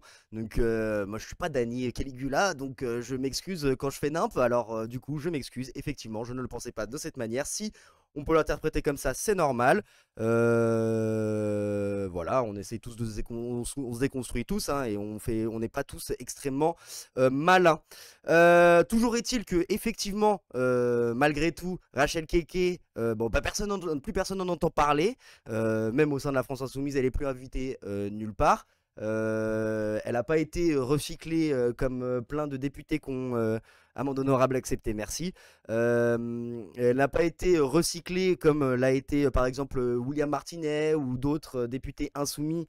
Elle bénéficie, là aujourd'hui, elle est en train de bénéficier de l'allocation chômage en fait, tout simplement. Elle est à Pôle emploi. Elle est à Pôle emploi. À France Travail et apparemment, selon les informations de, je crois, Street Press qui a fait quand même son portrait quelques mois après qu'elle n'était plus députée insoumise, elle est toujours insoumise. Donc on va pas lui faire dire ce qu'elle n'a pas dit. Elle est toujours insoumise à la France Insoumise et elle voulait postuler à l'ONU, je crois, pour défendre et représenter les travailleuses et les femmes de chambre en particulier, les petites mains des métiers très très féminins. Et son obstacle principal était qu'elle ne parle pas anglais, elle ne comprend pas l'anglais, mais pour autant, elle ne renonce pas à ses combats politiques. Donc voilà, donc Rachel Keke, ancienne députée française, militante syndicaliste. C'est elle hein, qui est à l'inspiration de la série Frotter Frotter. Voilà. Voilà, ça c'est un truc que France 2 ne dit pas évidemment, parce qu'ils sont de droite. Et donc voilà ce qu'elle en dit donc pour le magazine Elle. C'est quand même assez intéressant d'ailleurs que ce soit des magazines spécialisés féminins qui parlent de ça et qu'on n'entend plus parler, notamment au sein de la soumission ou des choses comme ça, etc. Il n'y a pas de traducteur à l'ONU, j'imagine qu'il s'agit de l'OIT. Alors oui, effectivement, c'est ce qu'elle se dit. Elle normalement, aujourd'hui, avec les casques et tout, ça peut être plus facile. Si c'était bien l'ONU et pas l'OIT à laquelle elle souhaitait candidater pour travailler, Rachel Keke. Et donc on va l'écouter. La femme de chambre que je vais trouver, elle m'appartient, je vais faire d'elle ce que je veux. Ça arrive dans les hôtels et c'est une réalité. À l'époque, j'étais femme de ménage et après femme de chambre. Au départ, j'ai commencé dans un hôtel 4 étoiles ici, les Moulineaux. Et un mois après, on m'a muté directement à l'hôtel Ibis Les Batignolles qui est situé dans le 17e arrondissement. Et nos conditions de travail étaient très très pénibles. Hein. Si tu as 5 heures de travail, au lieu de te donner 14 chambres, je prends un exemple, mais ils vont te donner 30 chambres, 40 chambres, 50 chambres. Mais à la fin du mois, tu n'as pas cette somme-là dans ta poche. Voilà, tu peux te retrouver à 700 €, 800 €. Et souvent, les heures supplémentaires n'étaient pas payées. Les personnes qui étaient absentes, ils ne remplaçaient pas. C'est pour ça qu'on se retrouvait avec tant de nombre de chambres. Imaginez-vous un peu 50 chambres ou 30 chambres, 40 chambres. Même c'est un travail, on peut dire de 3 personnes. Mais une seule personne fait ce métier-là. Ça bousille le corps. Dans ce métier-là, il y a beaucoup de choses qui ne vont pas. On a eu une collègue qui a été violée par l'ancien directeur de l'hôtel Ibis Les Batignolles. Moi-même, j'ai été victime aussi d'attouchement. Il y a un client qui m'a touché les seins. On est quand même allé voir Estelle, qui était la sous-traitance à l'époque, pour parler de notre condition, pour dire que nos conditions sont tellement difficiles et qu'il faut qu'il fasse quelque chose. Et qu'est-ce qu'il nous répond? Il nous dit, si vous n'êtes pas d'accord de ce que vous faites, allez-y en grève. 13 femmes de chambre qui étaient vraiment malades. Le patron, il voyait que le nombre de chambres que faisaient ces malades ne lui convenait pas.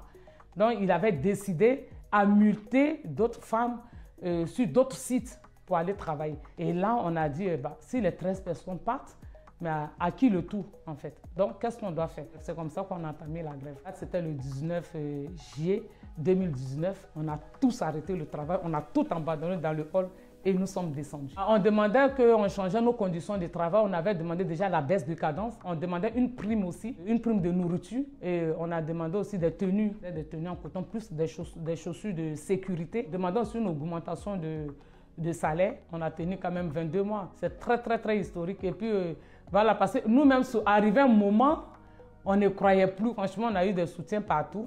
Et ça aussi, c'est bon dans une lutte, hein, le soutien, parce que ça permet de tenir. Où j'ai cru vraiment que notre grève était très importante, c'est quand on a gagné. Le groupe Accord nous a donné de 250 à 500 euros d'augmentation de salaire. Aujourd'hui, les femmes elles sont payées de 1800 à 2000 euros de salaire. Tant les filles elles ont des chaussures de sécurité, elles ont des vêtements en coton, elles ont des pauses, elles ont le temps maintenant de manger, il n'y a plus de speed, elles prennent leur temps, elles travaillent bien. Franchement, c'est une belle victoire. Moi, mon souhait, c'est que je veux qu'il n'y ait plus de sous-traitants. Je veux que les gens travaillent directement, comme par exemple à l'hôtel Ibis. Pourquoi ne pas travailler directement pour l'hôtel? Ça peut être possible. S'ils ne veulent pas carrément supprimer la sous-traitance, il faut qu'il y ait un contrôle derrière. Aller de temps en temps voir comment on traite les salariés. Mais la sous-traitance, c'est un peu partout, surtout les gens qui travaillent difficilement. C'est les gens qui se lèvent tôt. Voilà, on les appelle les petites mains, les gens qu'on ne voit pas, en fait, qui sont invisibles. Donc, j'ai décidé de créer une association qu'on appelle d'invisible à visible. Voilà, pour porter la voix des sans-voix, comme je dis, la voix de ces invisibles, pour les mettre à la lumière. Parce que sans eux, je pense que ce pays ne peut pas tenir debout. Voilà, donc merci Adam d'avoir déniché effectivement cet entretien qui date d'il y a quoi, 10 semaines. Oui, au moment des élections européennes. 10 semaines, c'était au moment des élections européennes? À peu près, ouais. D'accord. Et donc, voilà, qui permet justement d'expliquer en quelques minutes, en quelques dizaines de secondes, pourquoi ces femmes de chambre se sont mises en grève le 19 juillet 2019. Hein, donc, je n'étais pas sûr de la date, puisque Cardi B, qui a écrit l'article, fait référence à une première grève des femmes de chambre de Campanile qui date de 2016 ou 2017. Ouais. Mais là, en l'occurrence, pour Ibis Batignolles, qui a été effectivement une lutte emblématique, qui a commencé en 2019 et qui a duré 22 mois consécutifs de grève sans salaire, quasiment 2 ans, eh bien, il y a quelque chose de très emblématique. Et ce qui se passe actuellement, c'est qu'il y a une grève qui ressemble trait pour trait à la grève de Rachel Keke et de ses camarades de l'hôtel Ibis de Batignolles. C'est la grève à l'hôtel Campanile de Suresnes qui a commencé en juillet ou en août 2024 et qui continue encore aujourd'hui. Je crois que ça a commencé le 19 août 2024 et ça continue aujourd'hui, si bien que on en est à quasiment 9 mois de grève reconductible sans aucun salaire versé et que la lutte continue. Cardi B nous dit 19 août. 19 août, ouais. Voilà. 19 août 2024. Alors, syndicalement, Mona accompagne une camarade qui fait l'entretien dans un bahut privé à qui on refuse des chaussures de sécurité. Elle travaille seule avec des horaires décalés, on lui refuse de finir une demi-heure plus tôt parce qu'elle n'a plus de bus. Dans les faits, elle est à temps partiel et un changement d'horaire est possible. Et bah voilà, bah écoute, tu peux lui montrer ce live ou cette rediff et tu peux lui montrer cette vidéo. En tout cas, c'était l'enjeu et c'est l'enjeu de l'article de Cardiatou, de Cardi B, montrer une lutte en positif, de rendre visible l'invisible. Et ça fait écho à ce qu'on disait d'ailleurs en début de stream. C'était Somat qui nous parlait de ça. La CGT a soutenu les camarades de Batignolles et continue à la faire pour Campanile et il y a une cagnotte. Oui, et d'ailleurs cette cagnotte est fermée. Il y a une cagnotte en cours pour Campanile. Oui, non, elle est fermée, c'est ce que j'étais en train de regarder dans le stream. Ah ouais. Ouais. D'accord, parce que en tout cas, il y a un lien vers cette cagnotte dans l'article de Cardiatou. Exactement. Bon, dans tous les cas, n'hésitez pas à vous renseigner sur la page de cette cagnotte, qui est donc accessible à partir de l'article d'Infoscope qui sera en ligne d'ici quelques minutes, peut-être même déjà en ligne, puisque dans tous les cas, il y a d'autres moyens de soutenir ces femmes en grève, notamment en popularisant leur démarche. Donc ça c'est un peu l'enjeu de Cardi B. Et c'est cette démarche-là, je pense qu'elle est inspirante. En tout cas, on peut penser que gagner une grève, c'est possible, tu crois pas? Bah oui, c'est possible. C'est sûr que Rachel Keke, là, elle le démontre en quelques minutes. Elle prouve pourquoi il faut faire grève, comment il faut faire grève et en quoi c'est vraiment utile de faire grève. Elle fait la démonstration que c'est utile de faire grève, puisque là, en l'occurrence, elles ont gagné de vraies augmentations de salaire.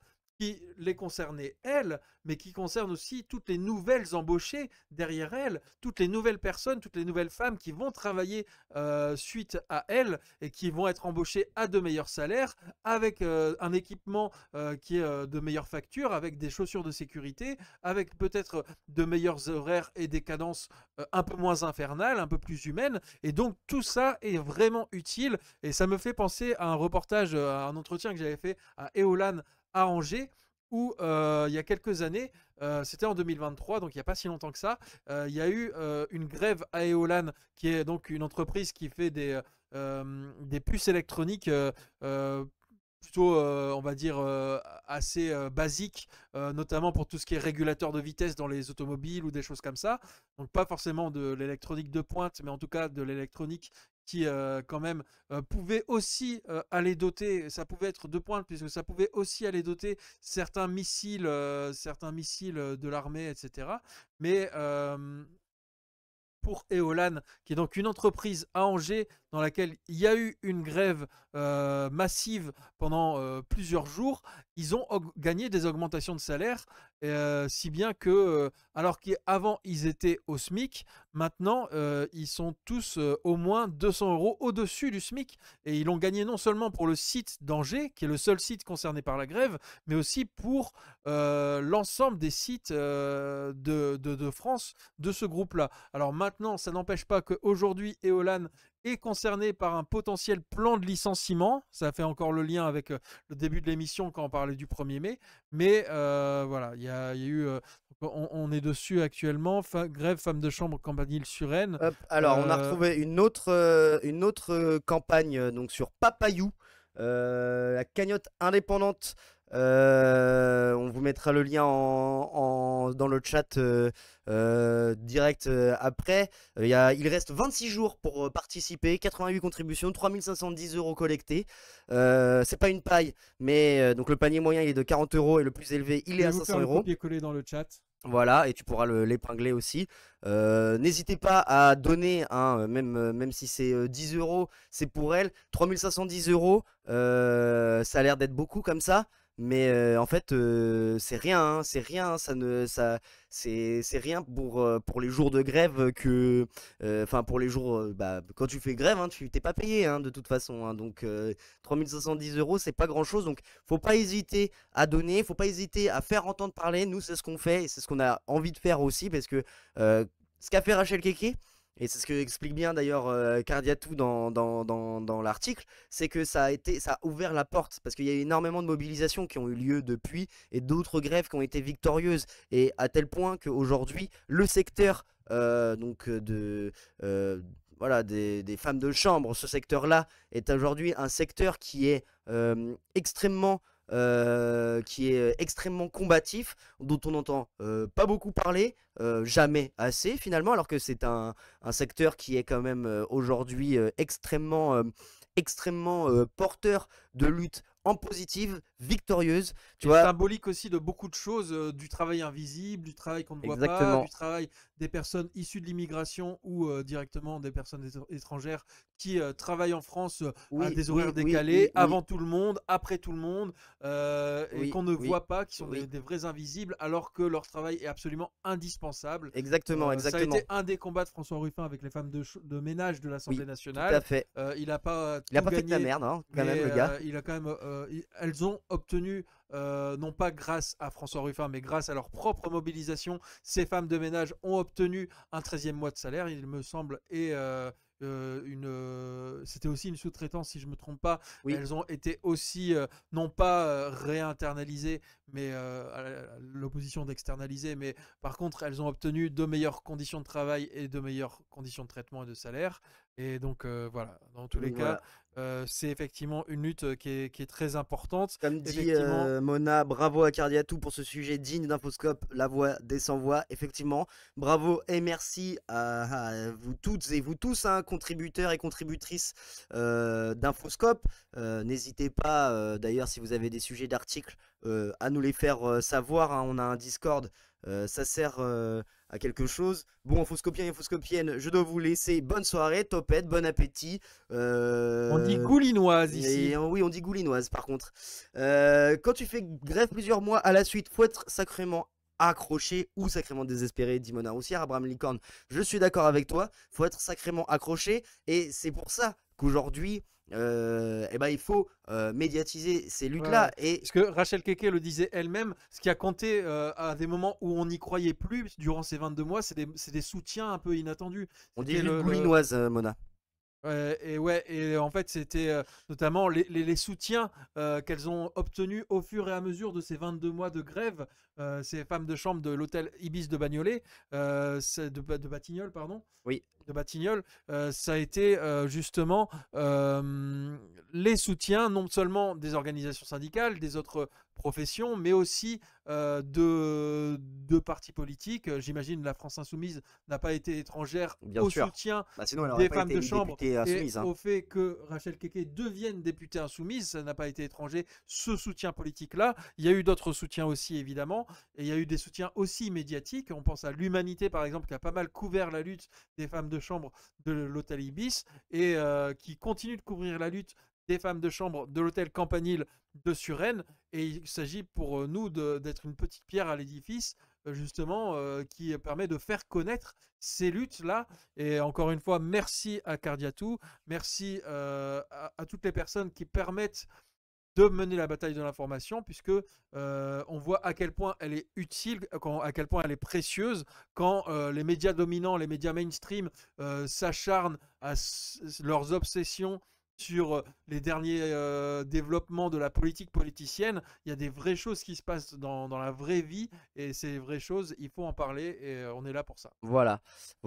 Et d'ailleurs, c'est aussi un appel à la responsabilité, justement, des organisations syndicales et politiques, hein, qui montrent que la lutte, elle paye, et que les salariés, les travailleuses, les travailleurs, ils y sont prêts à se battre jusqu'à 22 mois, comme dans le cas de Rachel, le cas de Rachel Keke, et qu'aujourd'hui, en fait, il faut aussi avoir des organisations qui soient prêtes à y aller, plutôt que de penser à leur stratégie. Alors là, encore un nouveau coup de gueule, mais bon, je suis désolé, mais à un moment donné, voilà, ça va, il y en a marre, tu vois, on parle de division syndicale, on parle de division partisane et tout, on parle d'échéances électorales et tout, mais moi, tu vois, le résultat de l'élection, de la future élection municipale, je m'en carre les steaks, hein, je m'en carre les steaks. Le résultat des élections syndicales, TPE, enfin très petites entreprises ou petites et moyennes entreprises, je m'en fous, hein, franchement, je m'en fous. Que la CGT fasse X% ou la CFDT fasse Y%, mais ça, de toute façon, il faut se dire que, en plus, vu comment ces élections, elles sont suivies, c'est-à-dire par personne,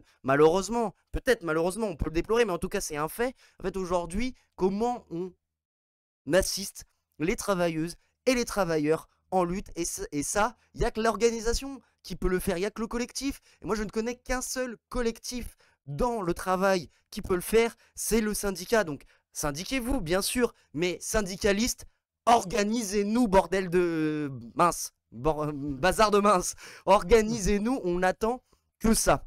Ouais. Et l'organisation syndicale, c'est aussi ce qu'on en fait nous-mêmes. C'est aussi ce qu'on en fait nous-mêmes. Et donc, finalement, il ne faut pas oublier que, même si je partage tout à fait ton coup de gueule sur le fait que les échéances électorales, qu'elles soient syndicales, politiques, partisanes, etc., elles nous enferment dans un train-train qui, au final, est très éloigné des réalités sociales, des réalités économiques, et de l'urgence à agir, à combattre, à relever la tête et à s'organiser. Mais justement, les syndicats, s'ils sont un peu apathiques, s'ils sont un peu dans l'immobilisme, dans la tétanie, il faut justement les secouer en les rejoignant et en faisant en sorte que justement ils soient davantage utilisés, non pas comme un guide à suivre, mais comme un outil à employer, à adapter au quotidien, pour faire en sorte qu'il y ait des luttes qui soient victorieuses, des luttes qui soient déjà menées, pour peut-être être victorieuses demain. Voilà. Alors, ce qui est intéressant aussi dans la lutte des travailleuses et des femmes qu'on appelle des femmes de chambre, des femmes de ménage, de ces salariés, c'est qu'elles sont aussi un regard porté sur les dérives justement de ce que produit, de ce qu'il y a de pire dans le capitalisme. C'est en tout cas le parti pris, l'angle de Cardi B, notamment par l'intermédiaire donc d'un ouvrage que peut-être certaines ou certains ont lu, qui s'appelle La femme de ménage, The Housemaid, par Frida McFadden.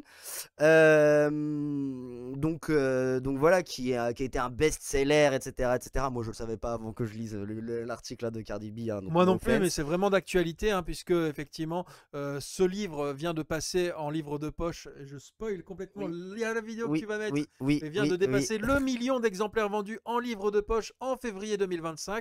Donc c'est une bonne manière, une bonne occasion de se remettre à la lecture pour ceux qui en sont éloignés, et j'en fais partie. Voilà, donc, et puis je vais vous lire. Frida McFadden confie s'être inspirée de ses propres traumatismes pour son roman La femme de ménage. Donc dans une interview accordée au Washington Post en octobre 2024, McFadden s'est confiée sur son rapport à l'écriture et sur ses inspirations pour ses personnages. Elle-même timide, elle reconnaît qu'un personnage qui est timide et qui ne fait pas grand-chose n'est pas très intéressant.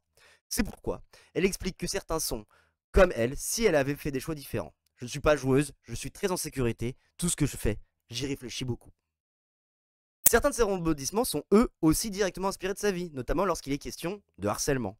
J'ai été dans des situations où j'ai été intimidé, beaucoup en fait, à l'école primaire et au collège. Je me suis donc inspiré de ma propre expérience dans ce domaine. Quand quelque chose m'arrive ou que j'entends parler de choses qui me mettent en colère, cela m'inspire pour écrire un livre. La femme de ménage, mais également ses autres œuvres, sont pour elle moyens d'obtenir justice. Elle cite par exemple un personnage de son best-seller, pardon, excusez-moi. Il est une mauvaise personne dans ce livre et on lui rend monnaie de sa pièce. C'est tellement jubilatoire pour moi. Véritable phénomène littéraire. Le livre vient de passer en février 2025 la barre du million d'exemplaires poche. Donc voilà, donc petite séquence Marie-Claire.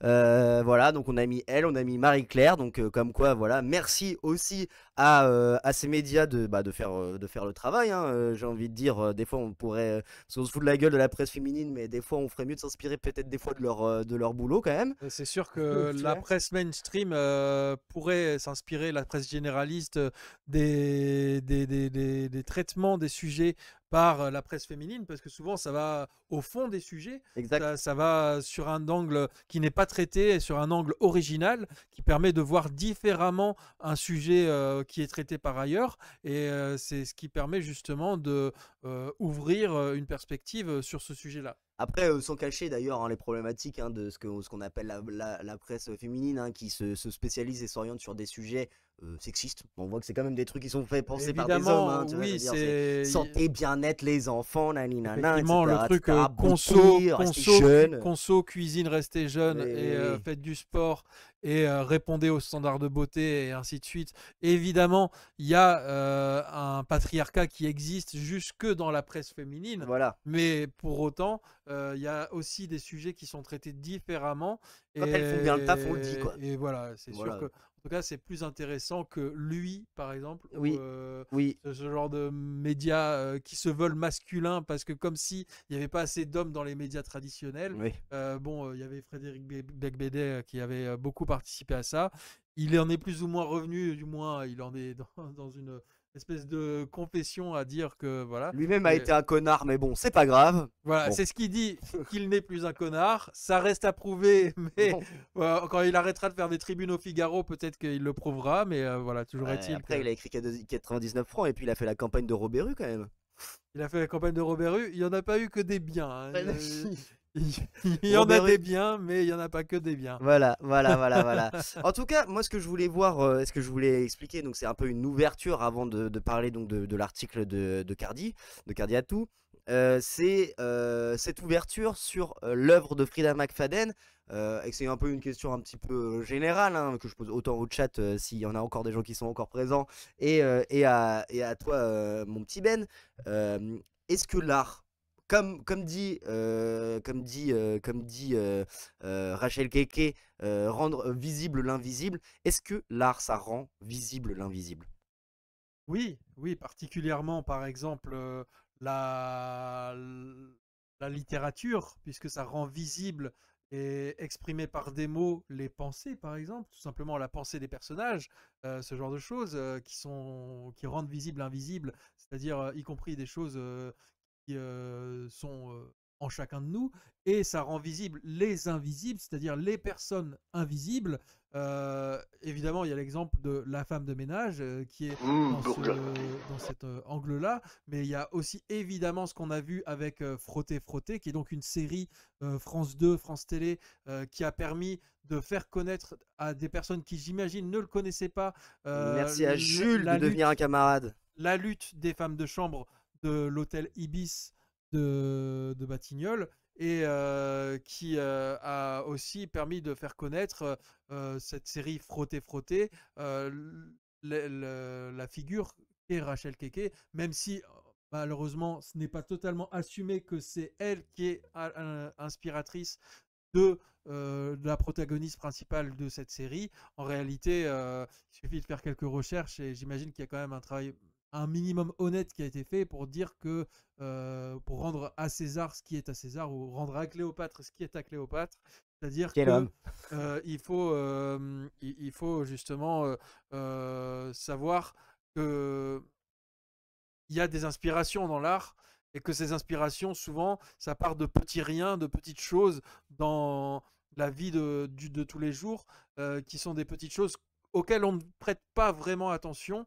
et qui prennent tout leur sens quand on s'y penche un petit peu. Et l'art est une manière de s'y pencher pour de bon et aller jusqu'au fond des choses, encore une fois. Et c'est quelque chose justement qui donne de l'écho à des choses auxquelles on ne prête pas attention, des choses qu'on peut négliger au quotidien, des personnes qu'on peut négliger au quotidien, des travaux qu'on peut négliger au quotidien. Et l'art, évidemment, est au service aussi de ces causes-là. Voilà, alors c'était aussi un petit point parce que nous on n'est pas, d'ailleurs Ben et moi, je pense que dans toute la rédac on est peut-être les pires en termes de critique artistique et tout ça. Moi ça me rend mal à l'aise de parler de ce genre de sujet, j'ai toujours l'impression de taper à côté. La dernière fois que j'ai voulu parler d'art, c'était à propos d'un album de Damso et c'était n'importe quoi. Mais l'article est encore disponible sur Infoscope, au moins j'assume, tu vois. Après évidemment, alors Abraham Lincoln nous dit dans l'art, tout le divertissement est l'un des meilleurs moyens de faire parler des tabous ou des invisibles. Par son côté attirant, on attire l'œil et on incite l'esprit à s'éveiller. Oui, c'est intéressant ce que tu dis là, ça me fait penser à une interview de Vincent Cassel. Bon, Vincent Cassel qui n'est pas la personne la moins problématique de tout le paysage audiovisuel français, mais bon, en tout cas, c'est vrai que il parlait notamment de ça, que l'art était aussi une manière de faire catharsis de quelque chose de nos propres tabous. Après, évidemment, il y a aussi énormément de critiques, il ne faut pas prendre l'art pour ce que c'est, enfin faut pas non plus prendre l'art pour genre l'alpha et l'oméga, ça va donner un message, ça change le monde, etc. Mais en tout cas, c'est le symbole d'une époque et c'est ça qui est le principal dans l'art.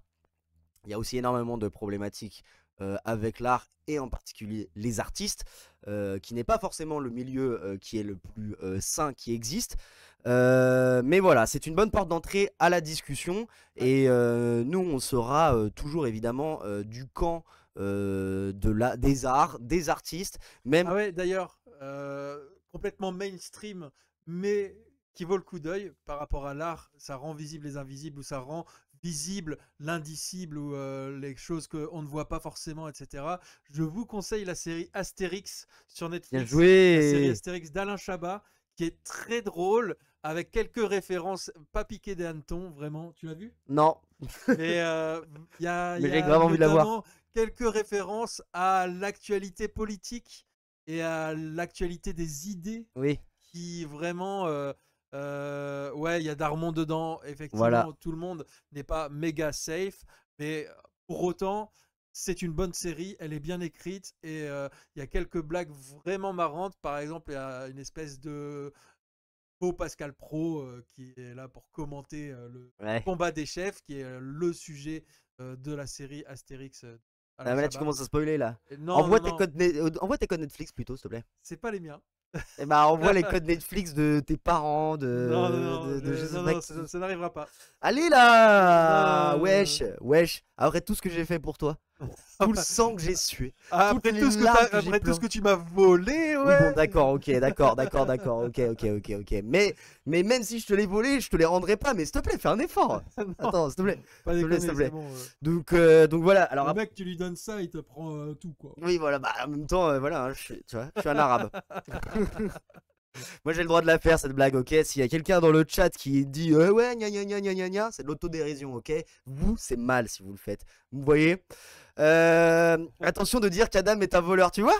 Même Abraham le pense, tu vois, je veux dire ce que tu dis. Ali Baba et les 40 Adam. Oui, c'est ça. Exactement. Tu m'as déjà vu dans la même pièce que Ali Baba? Pose-toi des questions, mec. Bah oui, et t'étais 40. Oui.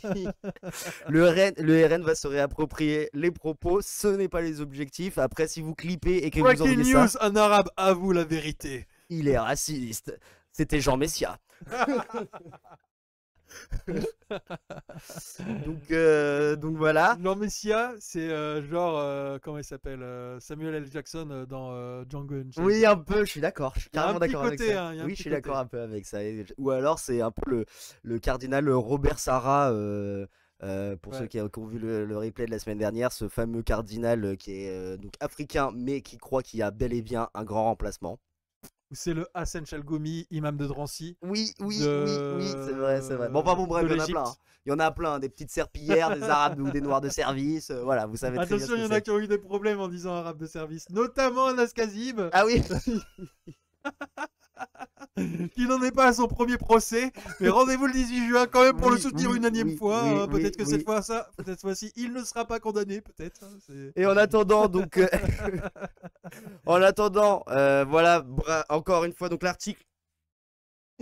Ah ouais, c'est vachement pratique ton truc. Oui, les femmes de chambre des Antilles Campanile ou Housekeepers of Louvre. Of Louvre. Of Housekeepers of Louvre. Veux-tu que je fasse ça? Oui, voilà. Donc, temps de lecture conseillé 11 minutes, un article de Cardi B. Voilà, donc n'hésitez pas à le lire. Un article très sourcé avec beaucoup de facettes du sujet qui sont évoquées, que ce soit sur le groupe Campanile, même sur l'architecture de Campanile, sur la lutte des femmes de chambre de l'hôtel Campanile, de la Tour Eiffel, puis de la situation actuelle sur la grève depuis le 19 août 2024 de l'hôtel Campanile de Suresnes. Et il y a notamment même, attention, un tableau. Voilà, bravo. Et alors ça c'est le premier tableau de l'histoire d'Infoscope. Le premier tableau de l'histoire d'Infoscope. Bravo à Cardi Atouba. Si on peut le mettre peut-être en lien et l'épingler sur le chat du stream. Non, là c'est la preview en fait. Donc oui, voilà. Donc l'occasion pour nous de vous dire que évidemment vous pouvez vous abonner à Infoscope et devenir donateur sur notre cagnotte. L'occasion aussi. Infoscope et Somat ont été aussi rapides l'un que l'autre. Donc l'occasion aussi, donc le Hello Asso, bravo, bien joué Somat.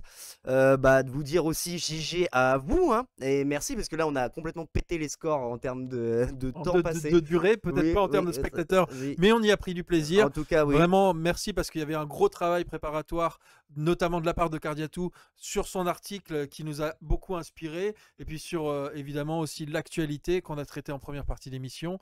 L'actualité intense. Merci au chat, merci aux personnes d'interagir avec nous. Si vous êtes sur YouTube en replay, venez sur Twitch. C'est le lundi à 18h jusqu'à 20h au moins, chaque lundi. La Gouline sur twitch.tv/Infoscope21. Voilà. C'est la chaîne d'Infoscope sur Twitch. Merci évidemment à toute la team. Il nous manque 30 heures de visionnage pour passer un nouveau palier vers la monétisation. Évidemment, continuez à nous suivre aussi dans les replays, etc. pour pouvoir avoir un maximum de YouTube beef. Tu vois, ça ferait extrêmement plaisir d'avoir quelques YouTube dirhams. Merci à toute la team de la régie, Somat, et de la modération, à Abraham, aux habitués, je pense à Staffy, je pense à Mona, je pense à Cardi B, et évidemment à Myst, je pense aux nouveaux et aux nouvelles qui se sont... N'oublions pas CD Delru. CD Delru, oui, voilà, les goulinoises de Rochefort. J'ai pas eu mon bot à éliminer ce soir, Abraham, il n'y a pas eu de bot à éliminer, mais il y a eu 2 nouveaux abonnés, et ça, vraiment, c'est pas mal. C'est bien, c'est bien. On avance petit à petit, hein, step by step. Et ça fait vraiment plaisir. Merci à toi, hein, Benoît, hein, évidemment. Merci je te remercie pas parce que putain, j'en étais sûr, gros con. Je suis un connard, gros con. Voilà. Et allez, le Football Club de Nantes. Et allez...